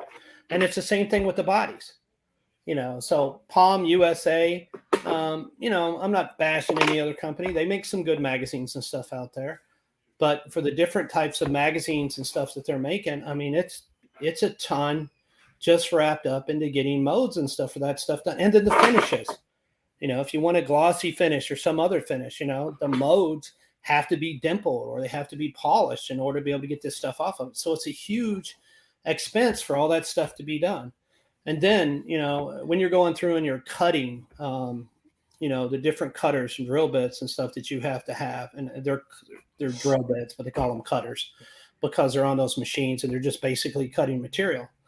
You know, those are carbon to go up through there, and they're high test. And, you know, each one of those bits are anywhere between $600 and $700 to be able to do that, to go through and do the cutting on this. So it's a huge expense in machinery, parts that you can't use again. Some companies will say, oh, like, we'll turn your drill bits again. But, you know, the drill bit costs $300. You send it off to them. They keep it for 6 weeks, and it costs you $275 by the time you get it back, you know. So you're not saving that much. CJ, I've got, actually, if you don't mind, I'd love to kind of learn more. And I think consumers would love to learn more. So, you know, my background was making plastic parts for dozens of companies in this industry. I also work with a lot of OEMs. And so from Pioneer's lens, I'd love to get some clarity on, I think consumers would too. We deal with a lot of foreign entities. And so obviously there's a relationship with Pioneer and the US side. Something's happening in Poland. Can you start with, you mentioned acquiring Circle 11 out of bankruptcy. Was that a US company buying a foreign entity? Is that a foreign entity? Is what is Pioneer in the US versus Pioneer in Poland? Is that the same company? Is it can you help with that? Well, all of this winding up with Pioneer and everything else was a comedy of errors. So, you know, perestroika, Lithuania, and everything in Poland, to get back, and we were discussing this a little bit before we went on. The Russian government, whenever they had set up with all their satellite states, Poland, Hungary, you know, Czechoslovakia, Yugoslavia, which carried all the Balkan states in it, the Russian government and even Ukraine, they farmed out certain stuff, authorized certain countries to be able to make products for them, for their military, and the military for their satellite states. So Ukraine was big on doing tank repair and building some tanks and stuff outside of Russia. Poland was one of the countries that they actually authorized to be able to build, you know, the AK line. So they actually sent the license over, the experts and everything, and they set up, or they went into Circle 11, which prior to World War II was a sewing machine factory, and then the Germans got involved in it, and they turned it into a arms manufacturer, along with manufacturing 11. So there was Factory 11 and then Factory Circle 11. And the Circle 11 they put on there as a designator to separate the two plants, because Russia, as Marco can tell you, was big on, instead of it being the perestroika plant, it was plant 42 or plant 7. You find that a lot with the PPS 43s and their numberification, you know, with Factory 15 or Factory 9. They didn't really have names for that for the cities, just for the factories themselves. So Poland was authorized to make these guns. They had all the parts and stuff in there, all the labor sets, and they were still making them until the communism in Poland finally ended with Lithuania, the Polish plumber, I believe he was, and he became the first president of Poland and stuff, and he fought to get rid of communism in there, and they kind of Lithuania, is that what it was? Lech Walesa. Okay, so I was close to that. Yeah, close. So anyway, he became the first president, and they turned away from Russia, and then they started their economy and stuff up, and then they still had Circle 11 there for a while, but it was no longer, well, it was never a Russian-owned company, but it was building guns authorized by Russia. And part of that process was that they actually had the blueprints and everything else from Kalashnikov to be able to do them. So they had the whole set, to, you know, to make AKMs, AK-47s, PKMs. So they had the whole nines, and of course the PPSs, the PM63s. So they had the ability to do all of that. But since they went away from communism, you know, there wasn't that influx of money from Russia to continue running that factory. So basically, Circle 11 was trying to be run from the government. The government are these new anti-war people that really didn't put any money or any time into the factory. And so Circle 11 ceased to exist as a good manufacturing company. So it still had employees, it still had buildings, it still had machinery, and it had tons and tons of seconds. And what I mean by seconds are, those are parts that didn't pass inspection that they just threw off to the side because they were a second. You know, maybe, you know, if the little work, they could make them so that they could be used. So the owner of Pioneer Arms, with a business partner and everything else, went in, and they were basically looking at being able to buy stuff and resell it as far as machinery and stuff goes, and get this really massive factory, which is actually in downtown, Radom, Poland. It's actually downtown there. And I know Marty's been there. I don't know if you've been there or not, Marco, but Marty's been there, and it's downtown. So they were able to buy all of this stuff, the factory and everything else, out of bankruptcy. And the only thing that they didn't buy out of the whole 9 yards was the Circle 11 name, because the guy that bought the Circle 11 name knew more about what the name was worth. And so it was a ridiculous price. It was $150,000 or $200,000, something like that. And we're talking 30 years ago or so. And he bought the name and, for the trademark purposes, and had that. And so, they wanted the equipment. They were going to kind of get rid of the company. So after the company was bought, and they had them. What year? What year was this, just for context? Yeah, I want to say 99 or 2000. I don't know the exact. He talks about it, I think, in our first episode that we had him on the season. And I'm paraphrasing everything because I'm coming in on the tail end of this, and and it's from where I'd seen it. So, long story short, which we're already past. So he bought the stuff inside of there, and so he had these machines and stuff. And some of his employees were like, we used to make shotguns, and we want to make shotguns, and we can really make them well. So the Pioneer Coach shotgun, they started making those. And then there was so they're in the process of making these Coach shotguns. If you can find one now, they're very expensive. It's about 40 hours of hand-fitted parts goes into one shotgun. They're really great shotguns. We don't make them anymore because they're just too expensive to be able to do it. So we started making shotguns, or they started making shotguns. Then a guy, a German guy, which has a company in the U.S. that I won't talk about, went over and talked to Michael and his partner about buying all these leftover parts that were left over from Circle 11. And we're like, hey, or they were like, yeah, you can buy these parts and everything else with it. And they're like, great, because I'm going to start producing AKs in the U.S. Well, one of the pitfalls in Poland is if you sell a trunnion, or you sell a barrel or something else, the law requires that it's got to have your export name and stuff on it, even the barrels. So they have to be serial numbered. So to sell some of these parts out, they all had the Poland stuff on them. Plus, it had to have the Poland stamp on for receivers and stuff when they left Poland, according to the U.S. regulations.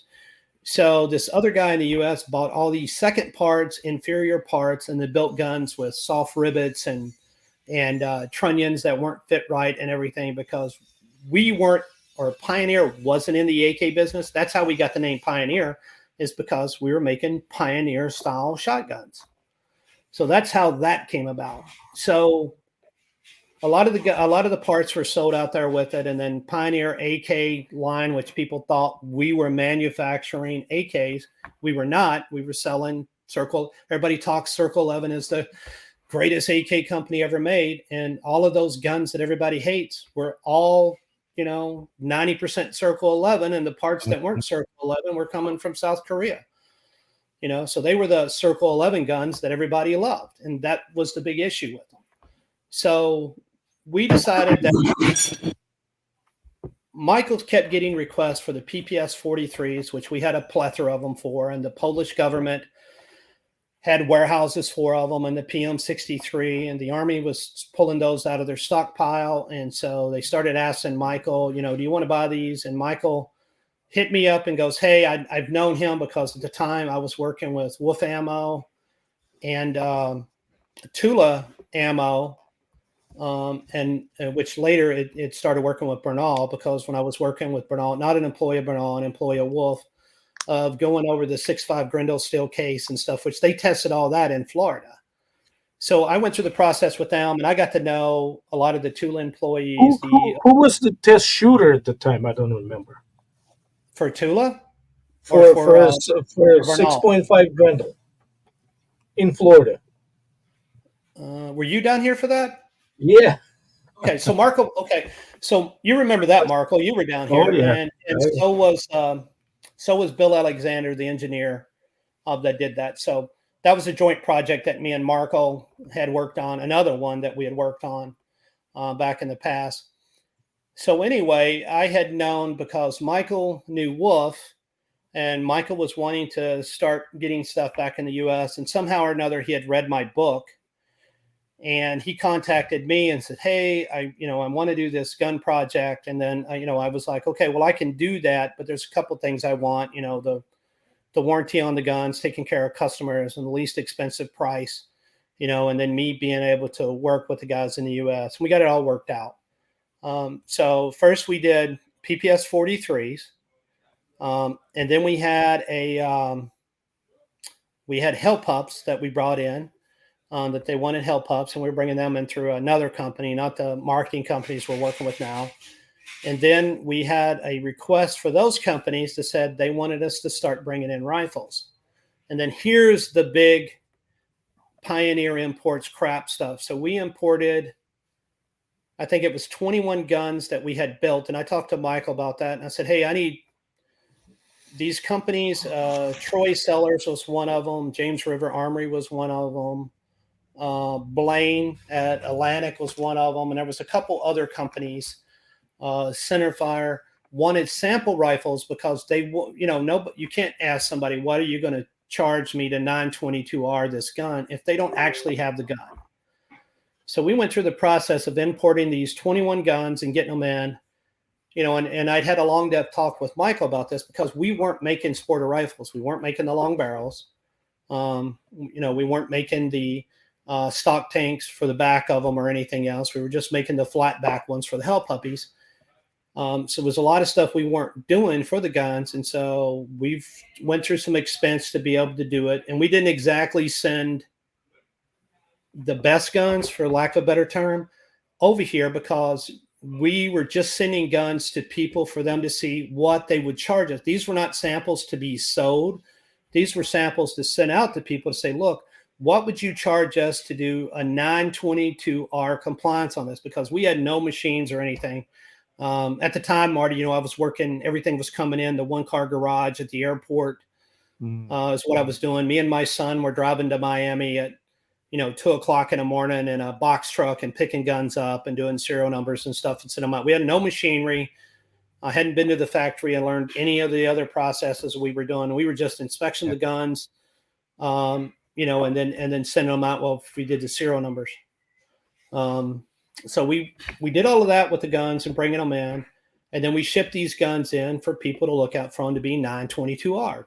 Now, we didn't bring them in with a stock on them. We brought them in with a piece of fiberboard because the stock is in a compliance part. The requirements are when you ship a gun in for it to be 922R compliant, but you have to bring that single shot gun in where it functions. So we sent in functioning guns, and we had, we didn't have pistol grips on them. We had a fiberboard stock on the back of them.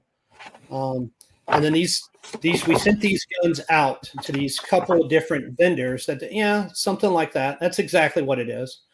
So we sent those guns into the U.S. and they weren't to be sold. Those guns were just to be sent for individuals to be able to say, okay, it's going to charge me $50 to cut the magazine well out. It's going to charge you $20 for a new trigger assembly. The pistol grip's going to be $7. The stock's going to be $10. So that's what we sent the guns in for. And then lo and behold, a guy that, I don't know if Marty's still friends with him or not, but a guy that had actually trained with, at my range with me and had brought the Russian training group over. Who are those guys, Marco? Which ones? The ones that were at the range that used to come to my range all the time that train in the U.S. Shit, I don't know. Okay, well, there's a Russian training group. A lot of you guys probably follow them on Facebook or the Wagner guys or no? No, not Wagner.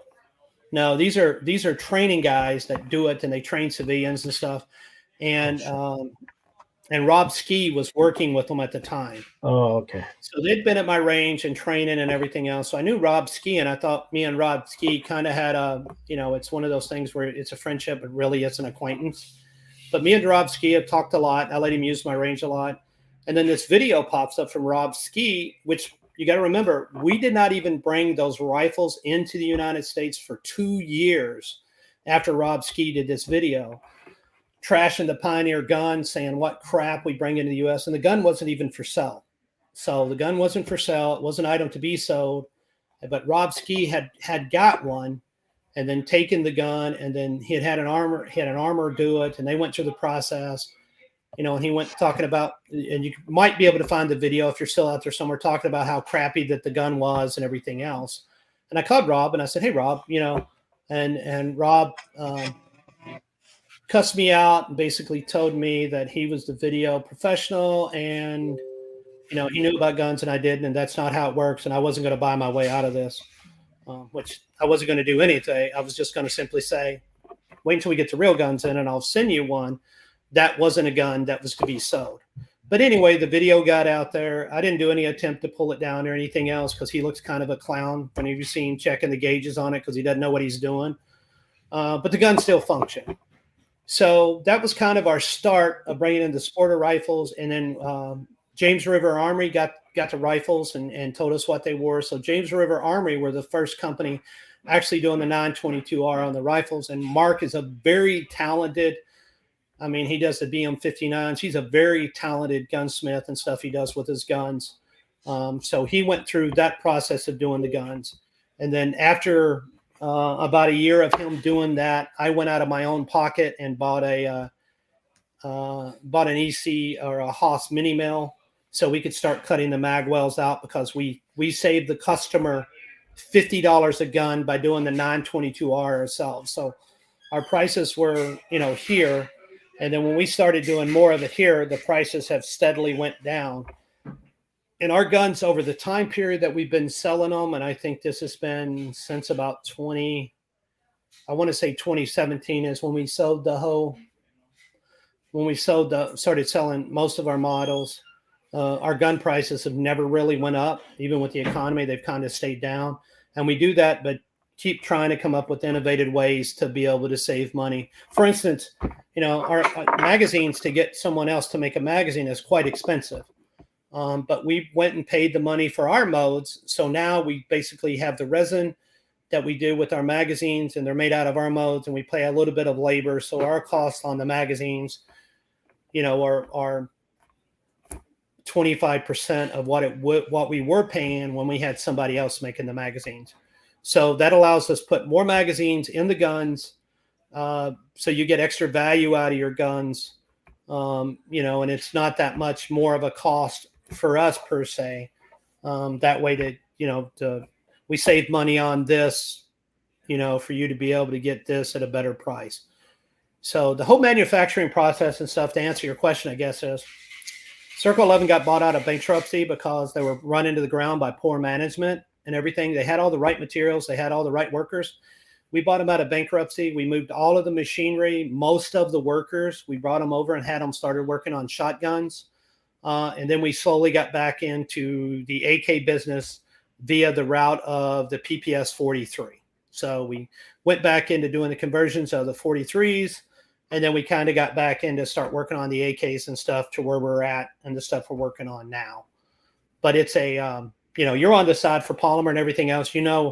Every time there's a change for a mode, somebody wants something different for the customer or anything else. It is ridiculous, the pricing and stuff that you have to have, because it's which even now, you've probably been in the business for a while. There's only like 3 places that you can get modes made in the world right now, and there's a long wait, and it's difficult to get them done. So the pretense of my question was, so I missed it altogether. No, you're good. You're good. You had it surrounded, CJ. But so we make AK mags. That's kind of one of the spaces that we're in. But in doing that over the years, I've been Jeremy, around put it up in front of the camera, please. Yeah, so we do a couple different versions. We've got the slab sides and the waffles and some different, items with that. But on that end, we have some. I'm not here to name names, but we have some. I have some knowledge of, a lot of companies will the people that the U.S. consumer would interface with, and I'm kind of wearing that hat and asking this question to you is, people will be like, well, why doesn't your gun have blank, or why is this issue? And the U.S. representatives will candidly phenolite a horse shit back as if they have control over their process. And these companies are some of your competitors. In reality, they have no influence over their process. So I kind of just wanted to hear from your words, when you mentioned the comment. Yeah, we have 100% control of our product. I mean, I have guns coming in on Sunday and Monday. They'll be pulled out of the box, and we'll go through the inspection with them. And if I see a problem or one of my guys spots an issue on Monday morning, I can make a phone call Monday morning to the plant manager and say, hold up, stop. Here's an issue that we're having. We found this on one gun.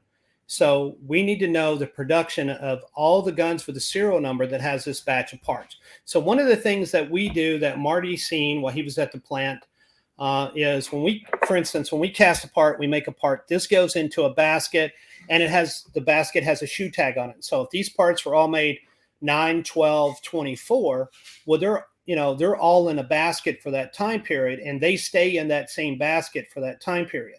And then we know that the 9, 12, 24 parts all went into the gun on 9, 30, 25. We all know that it went in that gun on that day. So we can go back and look at all the guns were done that. So if there was a casting problem or a problem that we noticed in the gun or something else, we can immediately go back and they can pull those parts, or they can tell us where those guns are done at. Now, it's kind of like the U.S. military does, and the reason everybody says, oh, mil-spec is so expensive, it's not because that the guns are so expensive to make. It's because the parts have a tag and a piece of paper with them to follow them all the way through. Now, we're making military guns. So our guns that we make for the U.S. are the civilian versions of that gun, so they're not select fire. They're the same barrel. They're the same bolt. They're the same trunnion. They're the same receiver. They're the same carrier, not the same bolt. Bolt's got a tag on it because select fire. But they're the same carrier, the same thing that those guns have, minus the select fire parts. So we have to keep track of those parts. And the U.S. gets the benefit of those parts to be able to do that. So one of the questions that we get a lot is, our guns don't want to work with some other magazines. Now, all of our guns seem not to have a problem to work with Polish mags. But our guns were designed, and the fitment of our guns are designed to work with Kalashnikov mags. So there are so many different magazines and so many different companies out there that make different magazines, and they make them all at different specs and everything else. So I could take, Marco there has a Russian mag in his gun. He could take his Russian magazine and he can put calibers on it, and he can check it to a lot of the other companies that are doing mags, the Korean steel mags and a lot of other mags that are out there, and the Yugo mags, and you're going to find out that there's a difference in the size of the mags. Now, to be able, which we can do because we cut the magazine well. We can cut the magazine well so it'll fit every magazine on the market. The problem is you get this. Right. You get the wobbly magazines to go in there, and if you're shooting polymer mags, and they don't have a steel tab on the back of them, they start to wear out, and then you lose your magazines. They're not going to stay in the guns. So that's one of the biggest problems out there that people don't seem to understand. I mean, they don't take, they don't take, Ruger 1022s and then try to put Mossberg magazines in them. They put Ruger magazines in them. So I don't know why people are on this fixation of, and we get these calls all the time. Hey, I just bought 10 of these surplus Yugo mags and they don't want to fit in your gun. And you're like, well, okay, why don't they want to fit in a gun? Oh, well, they're too fat and your mag well's too small. And I'm like, well, does it work with the magazines that you have? Oh yeah, absolutely. And we're like, okay, then what's the problem? Our magazines are inexpensive, but people want to go through this process. Go ahead, Marco. I was going to say Yugo is not even the original AK. It never was. It's a variant. And it's a bad one too. I mean, they basically reverse engineer and copied it and did it their, made it their own. None of the parts actually fit in the any other licensed copies of AK. And I mean, it's the Soviet, the and Soviets. it's the same thing with the Arsenal. I mean, I know we just made a lot of people mad, but the Arsenal's a variant. It wasn't made off the license. Pioneer and the 56, am I right, Marco? It was the 56? Yeah. Pioneer and the 56 were authorized by the communist government of Russia to make those guns with actual license to be able to do it. And not only license, but the equipment was shipped there. The people set it up. It basically made another plant. And that, and people are coming up with these other guns, and yeah, Arsenal with their SAM. Okay, so you can go with their SAM and their heavy, forged receiver, that they've milled and everything else that you want to. Okay, great. It still shoots the same. It's not going to last any longer. Let me ask this, because you guys specifically make, you're making yours for CJ for your AKs. We know they fit. We know they work, and they work in other AKs as well, other brand AKs as well. Jeremy is, he doesn't have a base platform that I guess that he's building from.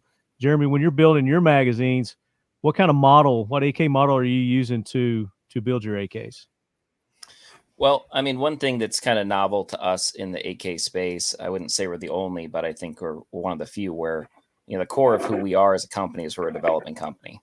So we're not just reverse engineering one thing to another. So, CJ got our magazines in his hand, or, Marco, if you've really studied mags and you look at our magazines closely, we went with something completely novel for the rear catch. And that allowed us to have the most universal fitting. So the reality is for us, we really premised off of Circle 10 was our primary influence on the magazines themselves. But I would say from a fitment standpoint, we really did a lot different than, the backstory of our magazines. We inherited more or less the US Palm molds when they didn't pay my employer at the time. And then, but a lot of our investment was in really changing up the fitment. So I would say true engineering project, hundreds and hundreds of hours of research and test fitting. So it's not a clone of anything, if that makes sense. I was going to say, I mean, I don't have any of your magazines, so I can't speak intelligently about it. But if you would base the what matters is outside dimension. And I would say the rear catch is the number one influence of compatibility, because that positions that's a part of outside dimension. Okay. And as a rule of thumb, the Russian Bakelite probably would be the best, as far as dimensionally, would be the best magazine to copy in a way, outside dimensions, that is. So also, I want to say one more thing for you. I know something idea, and I don't want any royalties from it. But you'll sell a ton, buttload of those things. Take your waffle magazine. Marty, would you hold it up? And the row of those waffles, right, dimples, that is closer to the round tip, like to the bullet tip, to the inner row of them. Yeah, this one's. So if you could make them, cut them out, and would mold of some sort of clear material in there in place of the solid, so this way you can see how many rounds are in it, that would be a killer. And of course you'll sell, retail price would be a lot higher because the cost would be higher, but and it would take him it would take a lot of cells to make his money back just on the mode on that, Marco. Yeah, so I was wondering if we can modify the mold instead of making a new one. Yeah, so we've got pretty good flexibility with my background in polymer science and specific to molding. A lot of the main floor companies of SHOT Show, I did a lot of plastic parts for. The clear technology in plastic, That's why I don't have a clear magazine. I have no plans to make one. We do keep tabs on technology there, but it's just never going to be as durable from an impact strength standpoint, specifically in cold weather. Flexing a magazine is actually a bad thing. And yes, it is. When you're adding clear and you're mixing things together, right? The key is a lot of folks in cheaper parts are not chemically bonded. So if you have like a window in a magazine, that's what I'm talking about. Yep. You add a window into a magazine, and that's traditionally going to be some sort of PET or polycarbonate. There's no bonding that's taking place chemically speaking. So you have to use adhesive to hold that in. And we all know adhesive, when you go to St. Petersburg for a winter and you're using these in action, that adhesive's just not gonna hold up. So you actually need to create a chemical bond. And that's a new AK-12 magazine. So, and it's not used in St. Petersburg, but it's used in Ukraine right now. Well, so the idea of having a window and the idea of clear parts, you're going to have less strength, right? So our premise is always, I make these magazines where I will personally put my name on it, that this is a magazine that you can pass down to your children and their children. We're not chasing the cheapest. We're not looking to be the cheapest. We're looking to be something that you can count on for generations. So, but how can you tell how many rounds are left in one magazine? You grab it and you hold it, right? So, I mean, I'm not saying never. I've grabbed many of them, and I held a lot of them. And even the Soviets had the tiny little hole. Yep. No, we had again, that tiny little hole. Yep. And I understand it. My point is, as a brand, I've made the conscious decision to not pursue what I would consider to be novelties over compromise of strength. And I'm not saying it's wrong. I'm not saying never, but that's my core about our brand. Granted, and I'm all with you for strength and not compromising. And you know what he's saying? You know why he's saying that, Marco? Because he's going to wait, and he's going to make that one type of magazine just for people that want it, knowing that it's not one that's going to be that durability and everything else. And he's going to have 5 or 6 of them have an issue, or 2 or 3. And then he's going to get blasted to death from guys, talking about what a crap company that he is when he made something that was requested. That's like the Lexon.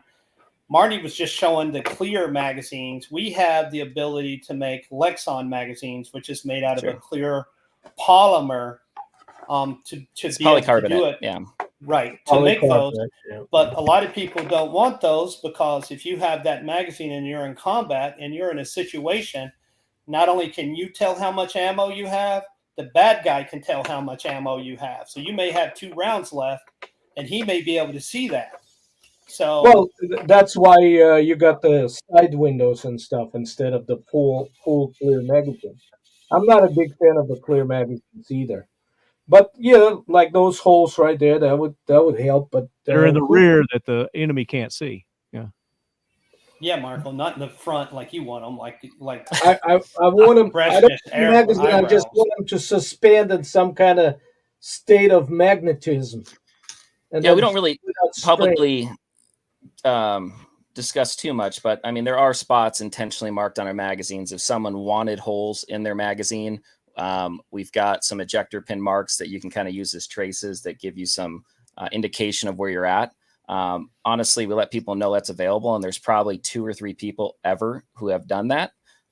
So like Marty, what you're holding up there, if you look towards the middle of the magazine here, this would tell you that you have 10 rounds left if you used so there is an indicator of some sort. Well, you'd have to drill it out yourself. You drill it out. Okay. Yep. And so, but honestly, that's just, there's, like US Palms made their clear mags. And to me, that's a novelty. That's not what the market is we're pursuing. We sell more 10 packs off our website than we sell single mags, right? Our customer is someone who's very deliberate about their research and is coming and saying, I want the best magazines that I can pass down. The fun for us, like during COVID, I actually sold out to 3 customers, over 4,000 magazines. And those 3 customers were all wealthy people who wanted mags for their nieces, nephews, offspring, and just load it up. So, what's your MSRP on the mag? Our most inexpensive magazine offered today is $26.95, and that comes with How a come I lifetime never heard warranty. of XTECH magazines? We're really good at making badass stuff. We're really bad at marketing. So hence we're on here. We're working on it. But yeah, Do you know they were well out there for a while. You heard this tiny little company? I mean, they're just starting out. OSG, Outdoor Sportsman's Group. No, No, Sportsman's Channel. Yeah. Outdoor Channel, Guns Yeah. and Ammo, Firearm News. Sorry, my head was down the line of manufacturing, not media. I also said something, but anyway, my son is marketing executive at this company. Marco knows the guys. What he's trying to tell you. If you want, I can pass on your information to him, and then he can give you a call. Maybe we can. He can show you how to stretch it out. I'd love to start with getting you some mags out, Marco, and letting you see what we're all about firsthand, and then give them a call after you can speak to the products. It'd be great. Sure. We'll hook you guys up after. So let's roll on here because we're going long. I want to talk about sourcing the materials because that plays a big part in supply, demand, how your products are made. If you can't consistently get, your materials, then that presents a problem. So we had a problem with that during COVID because we take steel and we turned that into our product. We don't buy scrap metal and then melt it down. We actually buy steel, and then we go through the process and make sure we do nickel or carbon with it, or nickel and carbon to make it the right harbor strength. So we had a problem with that. We got fortunate because we are in what used to be a lot of the Soviet countries over there. So we were able to buy a plethora of blanks, actual AK blanks for the barrels. So a lot of the barrels that we have are actually AK barrel blanks that were produced that were sitting in a warehouse. So we were able to buy a plethora of those. And we also found a warehouse in one of Marco's stomping grounds in Kazakhstan that had it was an entire warehouse full of this basically plywood, this real thick plywood, this birch laminate wood, which is what the Soviets were using for their original stock. So we were able to buy a plethora of that for next to nothing. So what is that? So it was Stop rolling things on your table.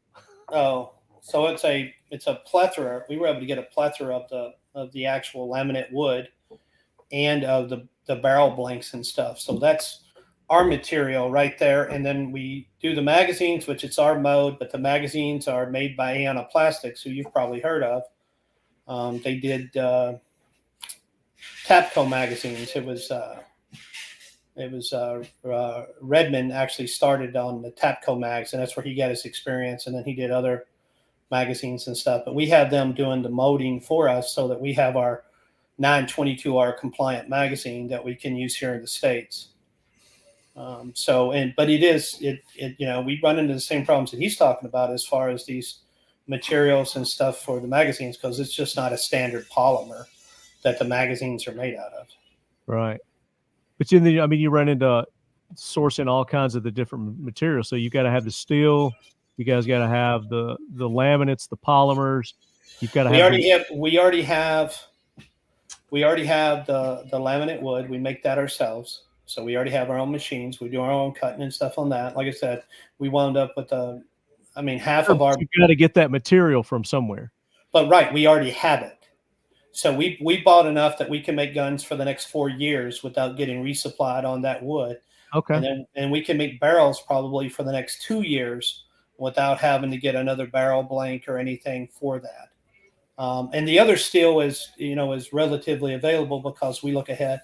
And of course, we don't have the problems of guys looking up and going, hey, like, I don't know if you guys make your own magazine springs, Jeremy, but we make our own magazine springs. So we don't have the problem of having to find magazine springs to go with our polymer bodies because we make the springs ourselves. One of the issues that is with us that does take a while is the twisted braided wire for the hammer spring. Those are those are sometimes hard to find for us. You know, during COVID, we ran out of those, so we're doing a lot of those ourselves. So where are you sourcing the spring material from? We're just making it from wire now and heating and doing it ourselves. You've seen the spring machine. So we don't make the springs aren't part of a compliant part. So we get those from Poland. Okay. So it's the hammer, the disconnect, and the trigger that's a compliant part. I don't know if I can get that up there or not. There it is. Yeah, the braided twisted spring. Now we make those ourselves now, but during COVID, one of the reasons that we went to doing absolutely everything is because we had a problem finding those springs. So we went to where we started doing those own braided springs ourselves. But you saw the spring machine we had and everything. So we do all that, do our own temper in them, so they got the right memory and everything else. Yeah. With the 5.56 versus the 7.62, it's pretty much the same materials as far as the steel, the wood, if you do a polymer, if you do it's 100% same gun.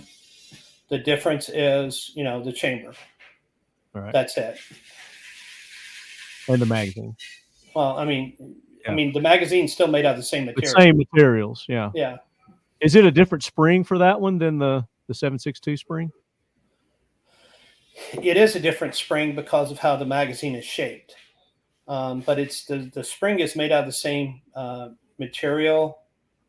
And I can't remember what the exact term is for it, for the weight or strength, but the memory of the spring on it is different than the 7.62. Yeah. So it has I don't know if it's a weight difference or what, but there is a variation. I can't put a 7.62 spring into a 5.56 and a 5.56 into a 7.62, because if I do, you're going to have your 30 round magazine and you're going to be able to shove, if it's your 5.56 magazine, you're going to be able to shove 31 rounds in it. And if it's your 7.62 mag and it's bad, you're going to get 26 or 28 rounds in it. Yeah. So it's going to rattle. Yeah. So with the different capacity magazines that people are producing now, I had a 40 round one here. So you got like 30 rounds, you got 20 rounds, you got 40 round mags. You've got Marco's favorite, the drum, which nobody here is making the drum. Marco likes that shit. Really? No, I was being sarcastic. You're stupid. I was being very sarcastic, Marco. I think our listeners know that by now. So when you're looking at expanding the capacity of, let's say, the stick mag, the box mag, what are you taking into consideration? Because the curvature and, again, the spring... You'll have to talk to Jeremy about that, because we are not expanding our mags from 30 rounds. And the reason we're not is, of course, we have military customers. So there's a set pattern and organization and stuff and uniformity that they want for all of their magazine wells. We're actually doing 10 round magazines and 5 round magazines so that we can get them in these other states with the magazine ban. So we're actually going in and making blocks like you've seen for our 22. We're actually making blocks that as a follower, which are much bigger, to cut down on the capacity of them. So those wider and bigger range, that'd be a better question for Jeremy on that. Yeah. Well, the curvature, we do the 10. We make one single body is what we make today, and that's a 30 rounder. And then I'm guessing CJ's referencing something like this, like we do for what we call our California special. And then we sell adapter kits that let you convert them to 30 rounders when and if you move, your laws change. But really what drives the shape of a magazine is going to actually be the taper of the cartridge itself. So that's what gets this shape. So, you're following this general shape is what someone should be doing, whether they're making a 10 rounder, a 20 rounder, a 30, a 40, etc. Once you get into some more interesting elements with it. So that's why you see the angle, the shape overall on a 7.62 magazine's going to be has more curvature or more radius to it than a 5.56, and that's driven by the cartridge itself. So that's really that's the example I always give consumers is that's why there's such challenges. And I don't recommend 30 round magazines set up for like a traditional mil on an AR platform, because you get that you're running into a catch point because that taper right where it curves in. And so, you know, when folks call me and say, oh, can you make, and I'm like, no, because the shape of the magazine, because that mag well prevents the ideal shape for optimal feeding. And if it's not reliable, I'm not going to make it. So that's the best way I can answer that is it's the caliber itself, the cartridge, and it's the, you know, number of rounds you're holding in it that's really driving that shape of the internal geometry, therefore how many rounds. So we were talking off air, and I don't know if you want to talk about this now, but you were talking about a shorter magazine that you were talking about. Maybe. Yeah, I mean, can we talk about that? Yeah, I'll tease with it a little bit, but you know, right now we're not. Our main focus is on our magazine extensions for pistols. You know, I've got several utility patents here. We have our own Glock magazines coming out. We're bringing in Italian magazines, you know, support our extension technology. So handguns is definitely XTECH's unapologetic main focus right now. And candidly, there's a huge market need there. I have an innate core belief that it's irresponsible and unethical for a company to sell magazines that they know don't work. And so we're really working to create the global standard in magazines and introduce testing protocols for magazines, because if, you know, it's like a kicker can't kick a field goal if the placeholder can't hold the ball, right? And so how magazines are developed, how they're made, you know, really focus for us. All that to be said, I'm a passionate AK guy myself. I love the platform. I love the simplicity of it. I live in the desert, and Phoenix is where is my home. And so the AK lends itself beautifully to a desert environment. So we have if and when we expand the 7.62 magazine line, we're going to be focused on 20 rounds for that tanker style for prone shooting, and also a coffin style 30 round magazine that will be the size of a tanker, a length of a tanker mag, 20 rounder, and then a 45 round coffin style magazine that will be a length of a 30 rounder. So, you know, for us, it's 60 rounders. They're novelties. We've seen other companies bring them in. The issue with the 30 rounder or 60 round coffin style, when we talk about those quad stacks, is the reason the Russians never mass produce those is once you get to 60 rounds, the spring has some give in it. And when you do a drop, rounds can get jumbled up inside. There's just too much weight there. So 45 rounds is really your max. And the Russians learned that. We didn't invent that. So got some cool prototypes around the office, but really that 7.62 market, we need to see ammo costs come way down to be able to justify, you know, the $300,000 it costs us to make magazines the way we do, with, you know, progressive dies for the steel feed lips and front and rear lugs, and the magazine bodies as we do them. It's a significant investment. Yeah. I was just showing something that CJ flashed a little picture of a secret project he's working on. That's the accessory for it. 9 by 39. Maybe XTECH can make the mags for it, CJ. Maybe. The idea of bringing on and procuring the farm-to-table beef aspect was high on my list. Being a third-generation farmer, I really focused on the elements of how healthy my life was and needed to be, and I wanted to send that same message and bring that same value to the consumers that are outside. So Whiskey River Beef came to fruition at the beginning of 2023, and here we are today. Go to whiskeyriverbeef.com today to order. Visit us on Instagram at Whiskey River Life and on Facebook at Whiskey River Beef LLC. Whiskey River Beef is a proud sponsor of the Talking Lead podcast and the Leadhead Brigade. Use the code TalkingLead10 for 10% off all orders.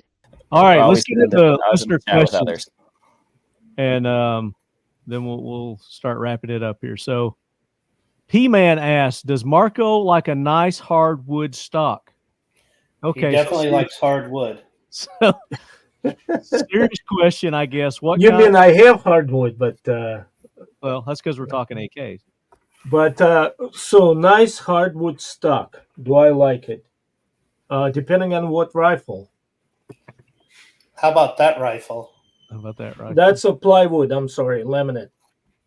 So his real question is, what kind of heat treat, if any, does the metals of AKs go through? Are modern made wood stocks real hardwood, or is it like furniture now where everything is plywood or whatever? One.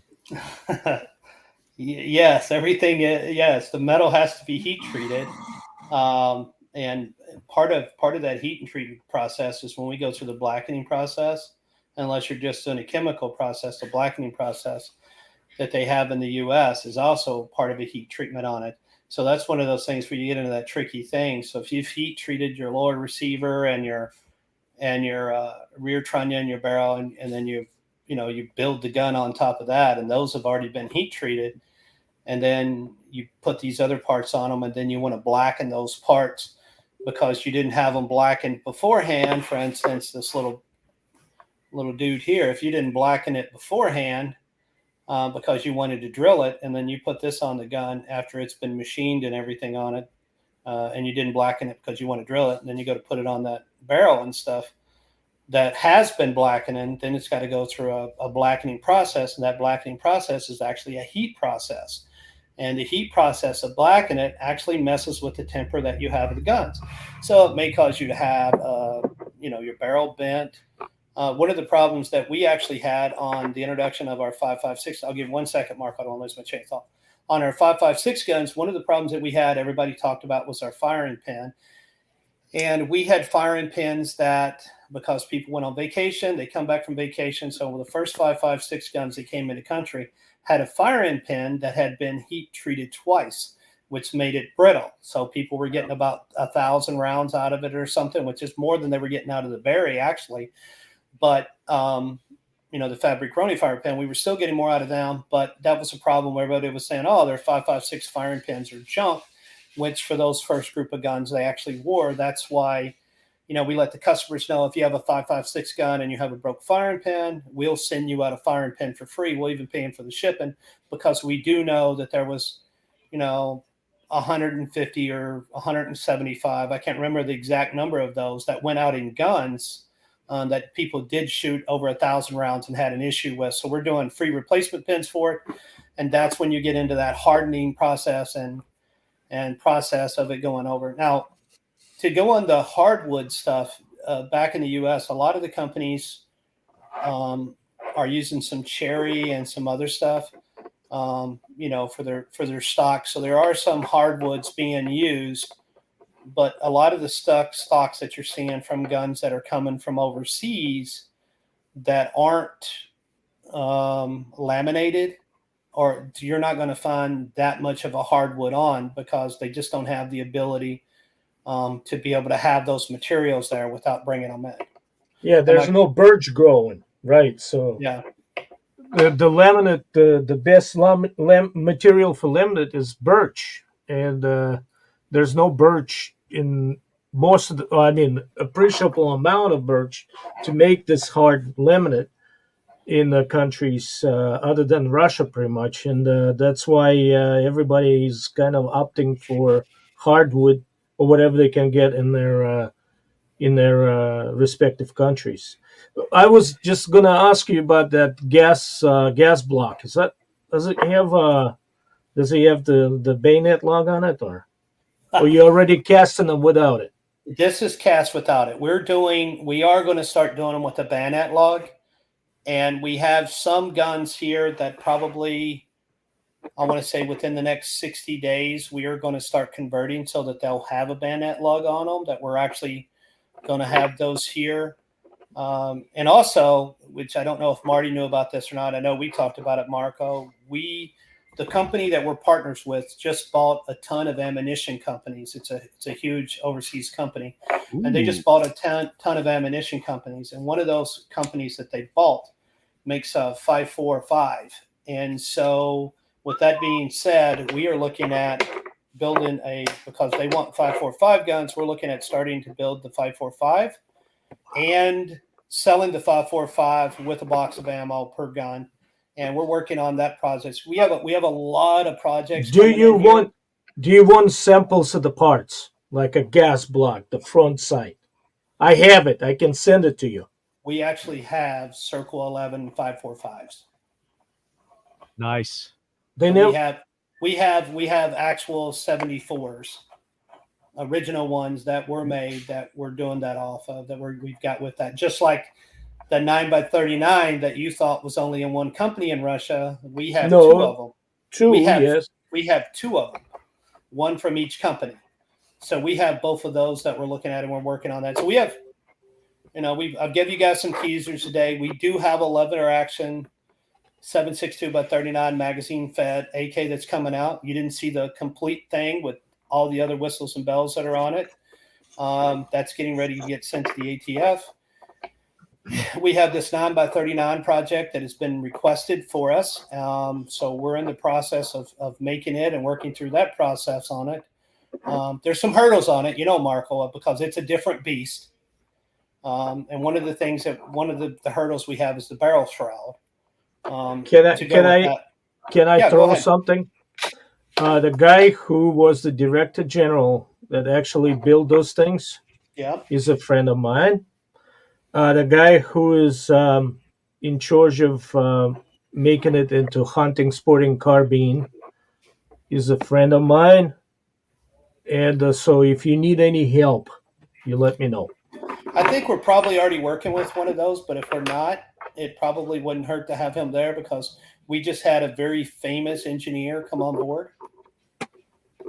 Well, one of them is him.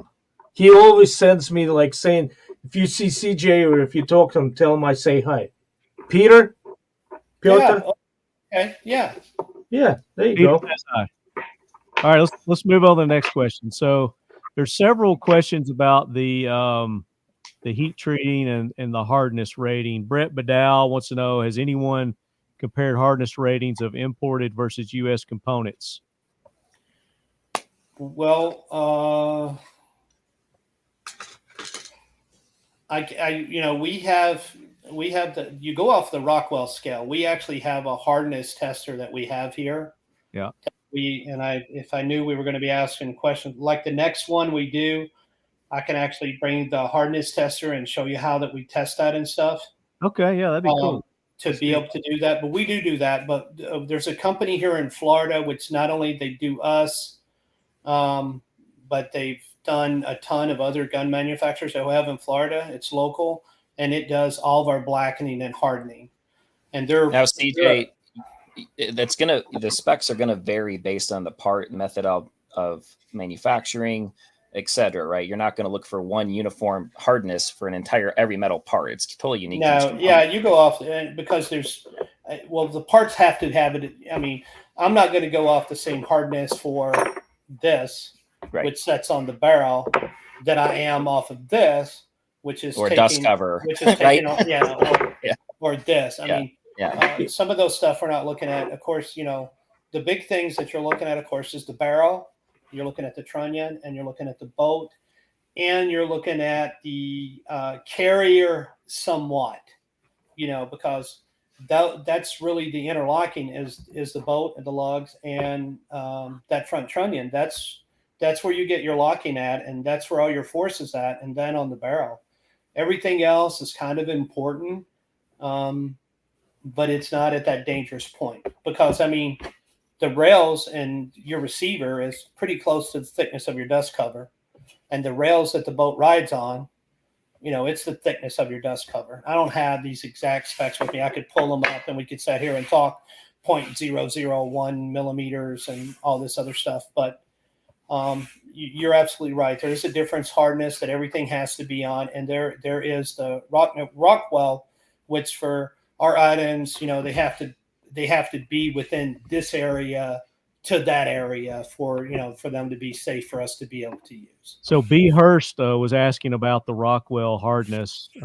He says somewhere around 70 to 80 Rockwell, right? 80% in flats. But on the bullpups is different. I mean, yeah, Marty, like I said, I don't have that knowledge. Sure. Well, let's do that for another episode. I think that'd be good if you want to. But B. Hurst also said something about bullpups. I don't know if he typed it wrong or what. It says, How they make bullpups? That's Marco approved? Question mark. I think maybe it says have they instead of how they. Behurst, got to throw a bullpup thing in there. Well, I'm thinking there's I think Desert Tech made some precision rifles. Oh no shit, really? Okay. Yeah, they were bullpup, and in that case, you keep the length of the barrel that's needed for precision shooting, and yet you're making it kind of compact version. So I would assume I never had experience with it. I mean I've seen the rifle, I held it, yeah. I did shoot it at one of the round tables, but I don't have a extensive experience with it. But it seemed to be making a lot of sense. Yeah, I had usually those things are so freaking big. I had a British Army guy on the show earlier this week, and he was talking about they use bullpups. It's the 5.56 version of bullpups, the British Army there. So we talked. The LA-80A, some shit like that. It's the worst rifle in the world. Yeah, even worse than the AUG. I was giving him shit about. Yeah, it's slightly. At least in AUG, you got that kind of low European quality, built into it. But you got total asinine British scientist shit into that 80 A1 or whatever. W3 or something like that. So if you look, and I just looked at the video where it got the some kind of like a royal guard or whatever. Every one of them was carrying M4. Yeah, there's a reason for it. Jeremy, at GOA, there was a company close to you guys, close to your booth, that had AK bullpups. Do you remember seeing them at all? I don't. No. Well, there was a bullpup kit. Yeah, it was Blitzkrieg Firearms. Actually, kid out of Michigan was bringing in some kits from Turkey. I think he was just selling, parts and imported parts and pieces at this point. But super nice kid. I've never handled anything he's produced, but he was working on bringing in some milled AKs out of Turkey. That's last I heard. Okay. Milled AKs out of Turkey? Correct.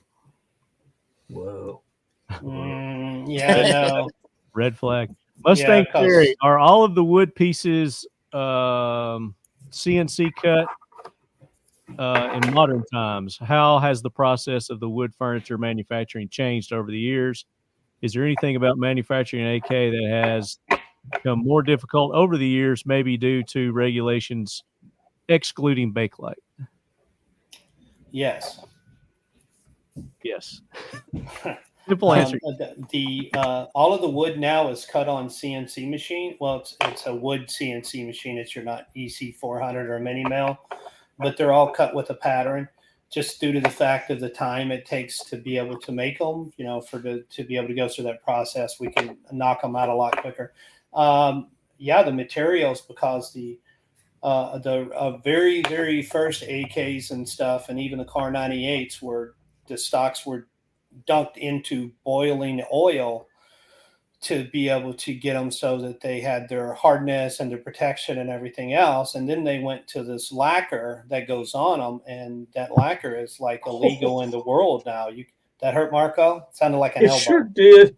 I got shot right through there, and it hit my funny bone there in Desert Storm, and I had like 6 months of that in my hand. Anyway, and I shot right here. I was shot right here. I'm sorry.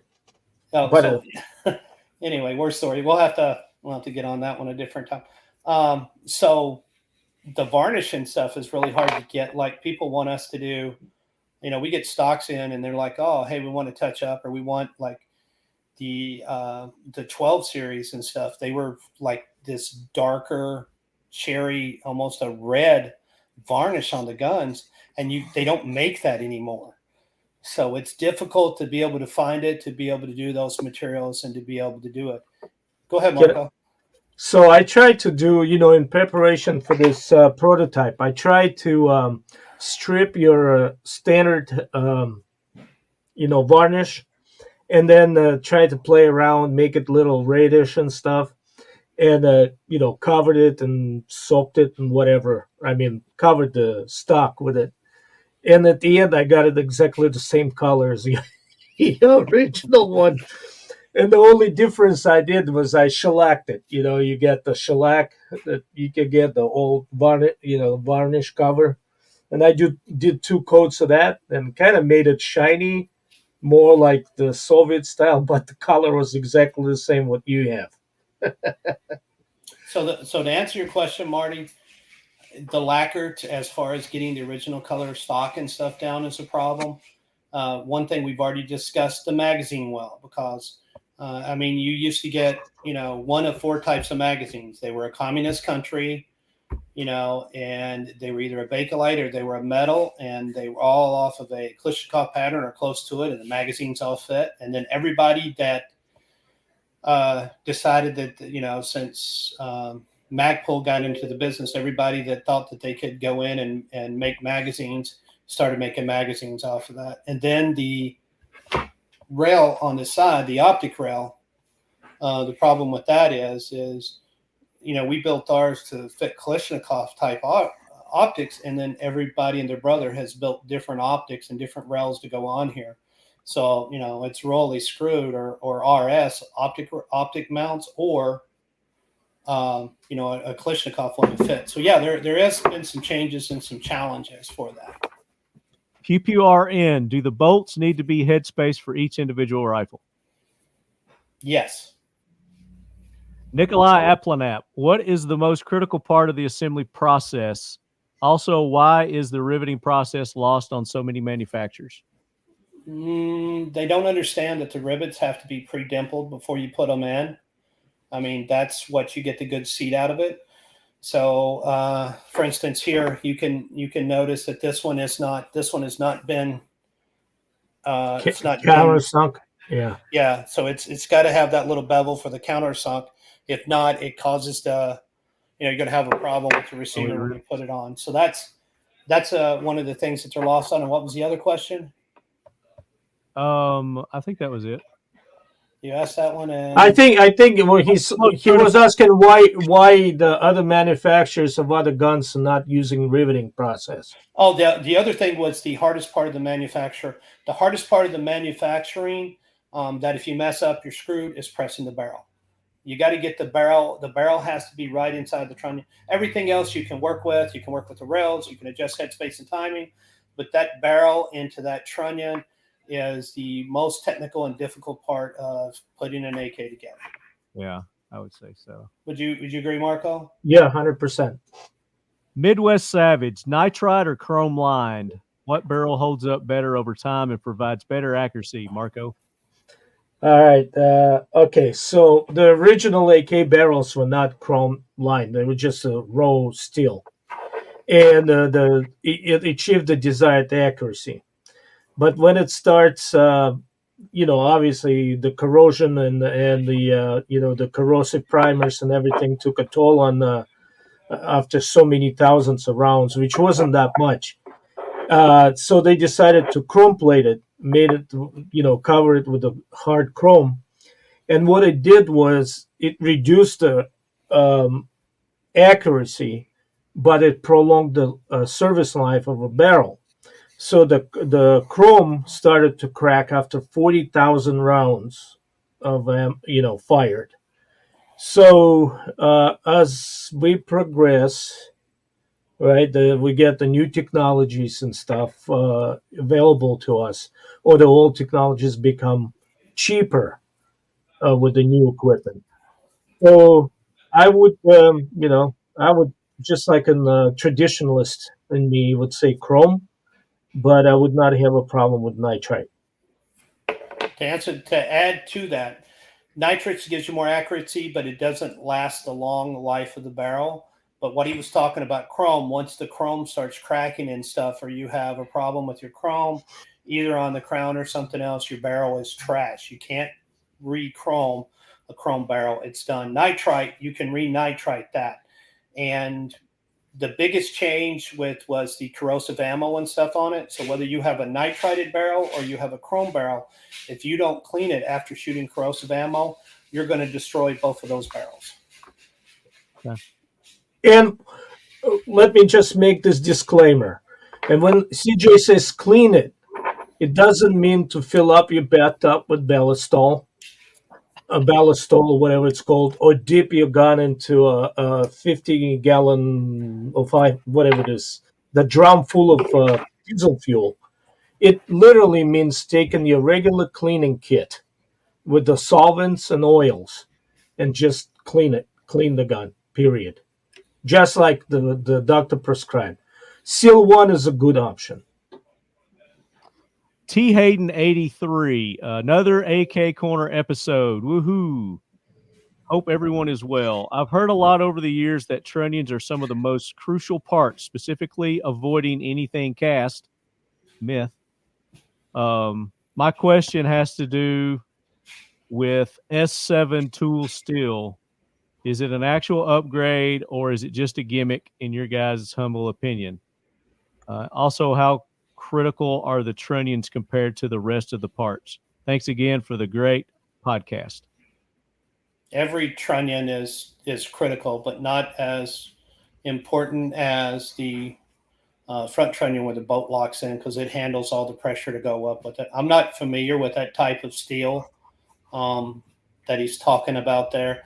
And when you're talking about steel for stuff being made of, whether it's forged or cast, it all goes off of the metallurgy and then what is exactly in that steel and how it's done for it to be proper.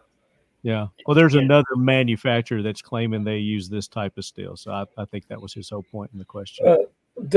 If I also want to throw something in there, my 2 cents or rubles or whatever.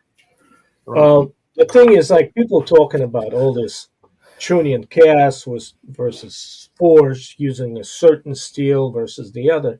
I mean, we're talking about civilian sporting rifles that fire semi-automatic, right? Not like something that was designed to sustain prolonged fully automatic fire. Well, our rifles are military rifles, and they are designed to sustain. For instance, when Krakow shot our gun, and he was expecting a round to go out the side of the barrel, and it never happened because we're a military gun. We're just not select fire. That's what that is. So the marking on the steel or steel quality, or I should say steel type, does not matter in the context if you say this trunnion was designed for military gun, period. That means that trunnion, for whatever you're going to use in your regular civilian life, will be way over designed and overbuilt, if that's what that is a military style trunnion. Well, materials are only one material type, and companies love to just market with terms that they think people digest versus talking actual meat and potato. And material type is one piece of the puzzle. It's how do you heat treat it? It's where you it. It's S7's a hardened steel versus like a P20 soft steel, but it's what's your tolerance stack up for mating parts? So when you're hearing that from companies, you're hearing something they're hoping you're going to digest and see superiority due from. It's not the whole story. And so that's one of the frustrations I think consumers are stuck with is, and most companies don't admit their wrongdoing. Actually, I've never talked to CJ before. One of the things I'll comment on positively 100% is you mentioned several occurrences of you had this problem and you stood by it and you fixed it and you were there, where that's not common in the firearm space, let alone the AK space. So I commend you for that. Thank you. Well, it's kind of a breath of fresh air over here. Jeremy, what's your background, educational background? College dropout, my friend. Yes. Okay. I got into polymer.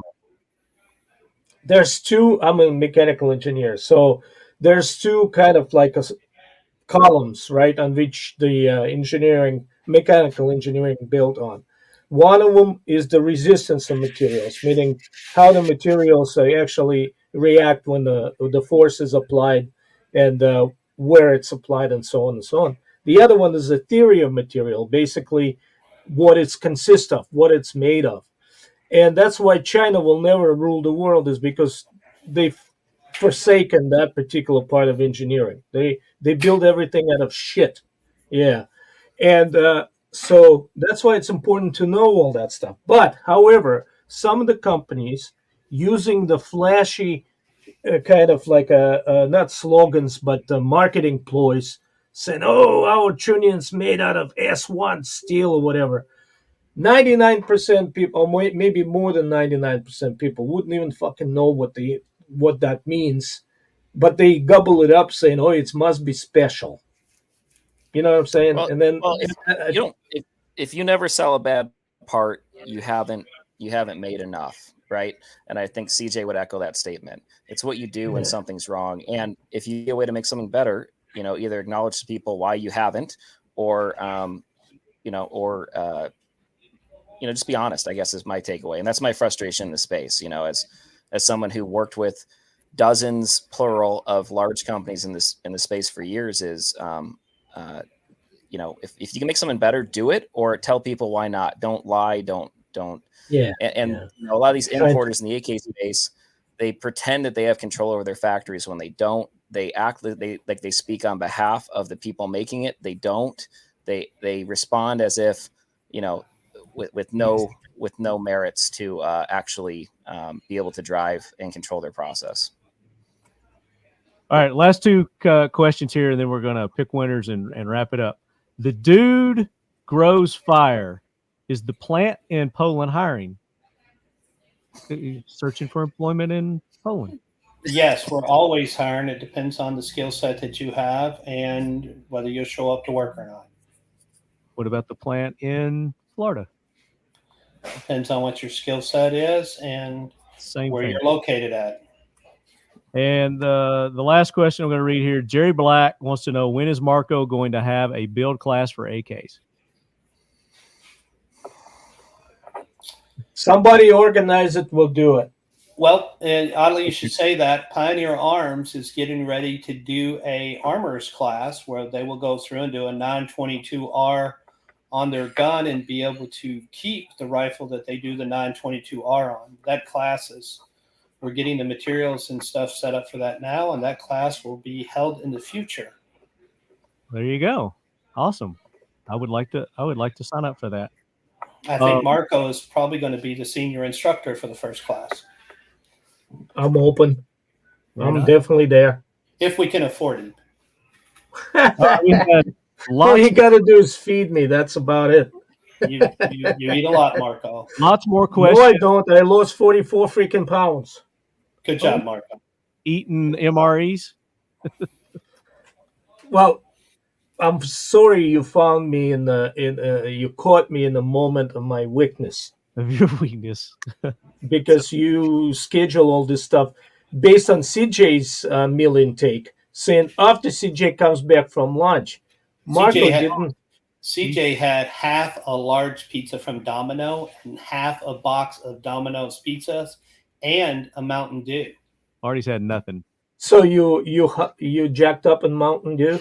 Yeah, I'm going to go throw my war medals off the bridge. Let's pick our winners. So let's give away a package of Seal 1, complete gun care kit with Seal 1 and done for all your gun cleaning, lubrication needs. Hey, and Marty, we got the guy with the 5.56 gun that I was waiting on a rail to come in, so it hasn't shipped yet. But, okay, last winner. Yeah, winner he hasn't got his yet. There's a reason why, but it's going to be going out. And also, West Virginia guy and Alaska. What's his name? Alan.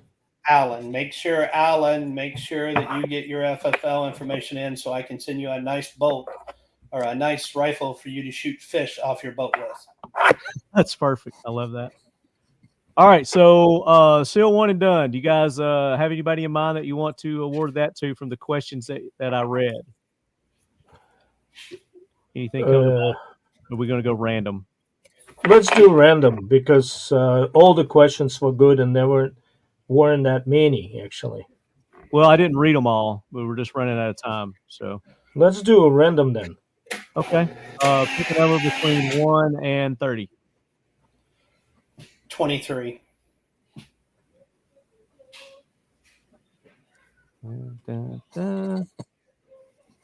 So if you're in Poland, we're not going to send this to you, but the dude grows fire. If you're in the United States, you win the seal one and done. Email me, talkingled@gmail.com with your address. And if you're in Poland, send him your resume and I will get it to the plant manager. There you go.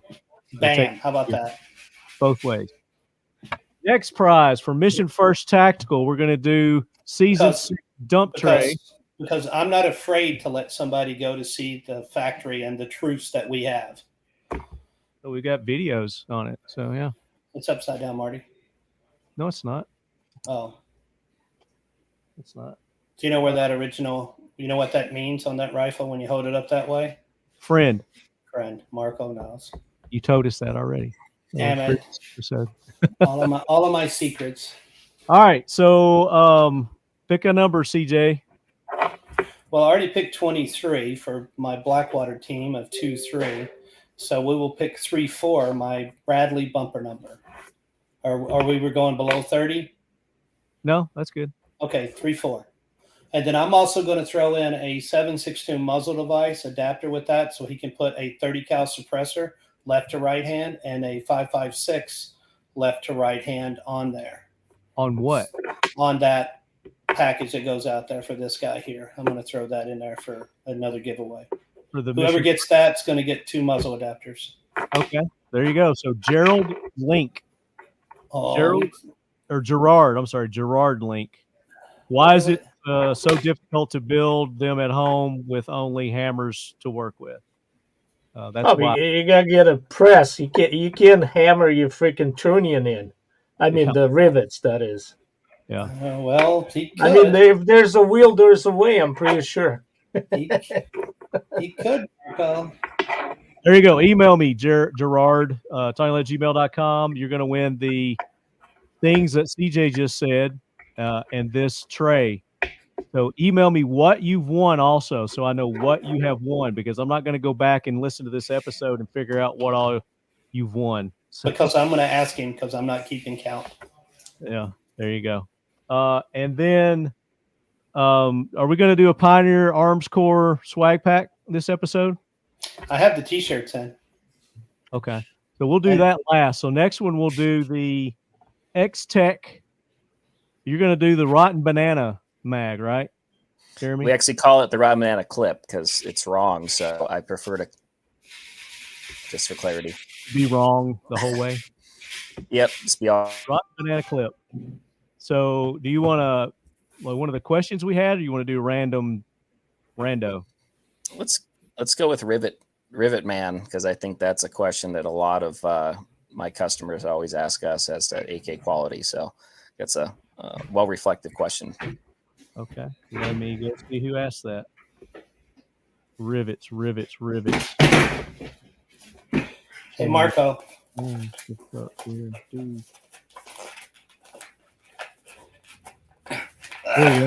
That would be Nikolai. Oh, Lottie. Is that Lottie? No, that's Nambu. With the paperwork where it was captured. Oh, wow. Where'd you get it? Auction?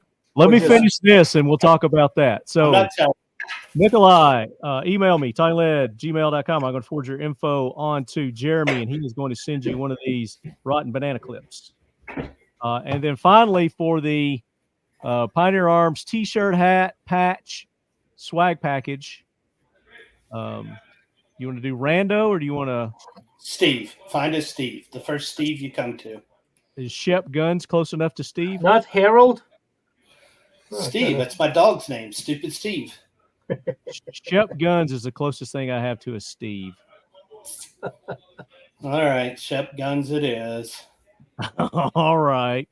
He will have to email you his T-shirt size. Yes. Email me, talkingled@gmail.com. Give me your shirt size. And we'll take care of you. So thanks to everyone who took part. Appreciate all the participation. And don't forget the Hellpuppy winner. Congratulations to the Hellpuppy winner. That was Nick A. CJ. Gonna need your FFL. Gonna need your FFL. Here's what I was going to talk to you about. All right, we talk about that off here. We're wrapping it up here. So the twisted one next month. No. Go ahead, Marty. Go ahead. Thank you. Sorry. CJ, next big giveaway is going to be, what is this? September. So will be December. So the month of December, what are we going to give away to the lead heads? What are they going to compete for? I don't know. What are we going to give away, Marco? Let's do the Grom again. Do you have one? Which one?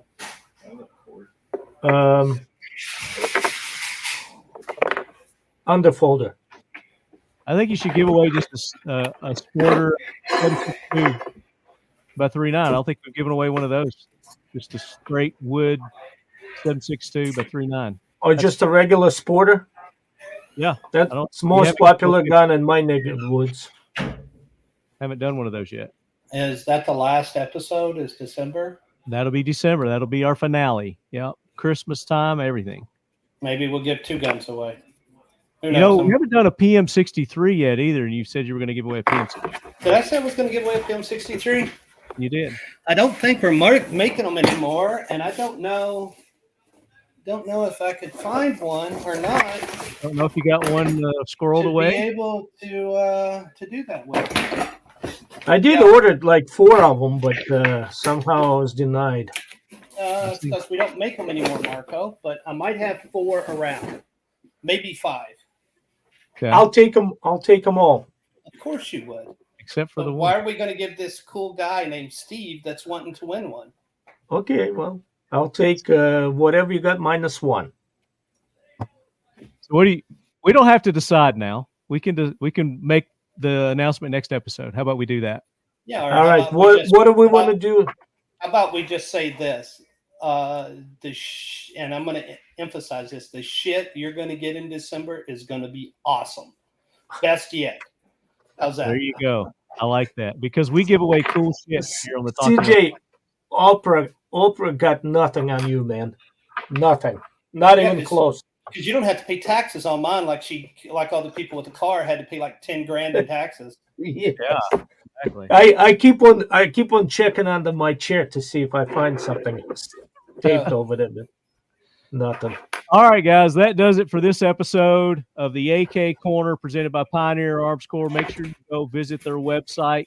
Use the discount code because it is awesome. And you never know, he may have an additional one you can stack it with that he's advertising because he doesn't tell me anything. So you got to check his website.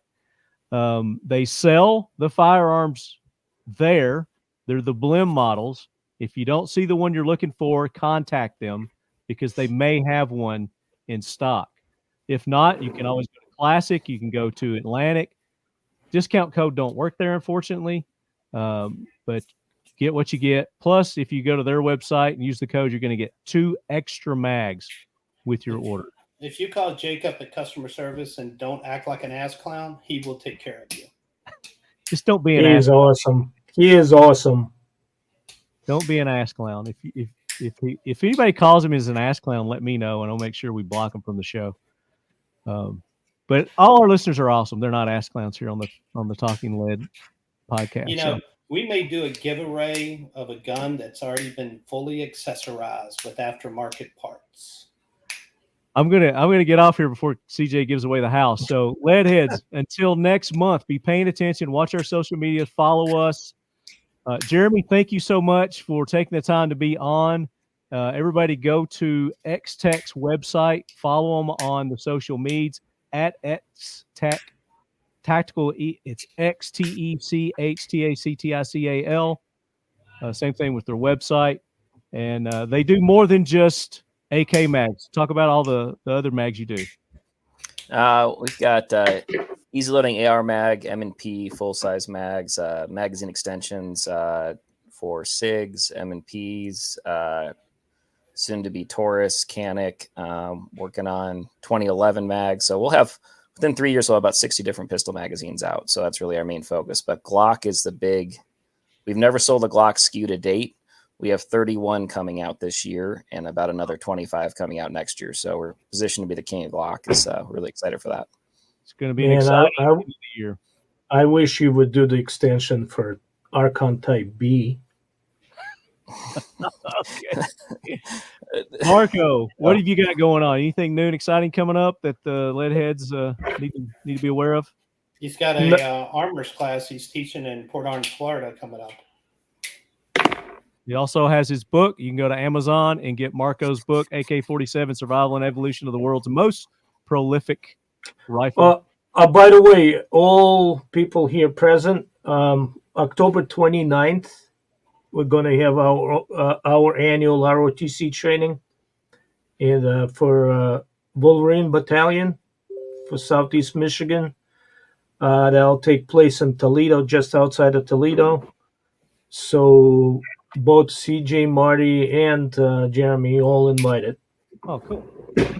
So if you never shot grenade launcher, come on over. Shoot us an email with those dates, and we'll put it on the calendar. I don't use email. I use regular mail. I'll put it in the mailbox. Okay. CJ, thank you for taking the time to be on, sharing your Alaska trip with us. We'll talk about it more on the next episode too. I know sounded so good, really, really, really good. I got to do it one of these days. Oh yeah, going to Alaska. It was awesome. Yeah. Anything new that you want to talk about coming out from Pioneer? I'm going to go ahead and zoom in on you because I know there is. We've got a little thing. It's a lot of people have wanted it in the past, and we're actually kind of working on it. Marco was showing a magazine for it. So we're in the process of working on it, and we'll see how it goes. It's shoots a really weird round. And we talked about it at NRA a little bit too. So kind of have a picture of the prototype that we have done right here. There's the prototype. Are you seeing it? No. No, there we go. Let's try now. That's the prototype. Oh, my Lord. So that's our prototype. That one's a 9mm and actually functions well. But that's not we're probably not going to do that one on the market because we're having magazine issues. I may have to talk to Jeremy about that to help with some of his engineering stuff. We have a lever action now that is one of those, Marco. Almost identical to that one, except I have ammo for mine, and if you shoot your 30 rounds, you're out. Me? I got 1,000 rounds. How many rounds do you think I have of 9x39? Well, you got to get back to the lever. Well, taking in consideration your Wolf Association previous, and that they brought in about 750,000. That's how many cases I have. 3, 4. All right, lever action. I've got we have a lever action 7.62x39 coming in. It's going to be a full rail setup. It's getting ready to go to the ATF now. It's already been through the test procedure.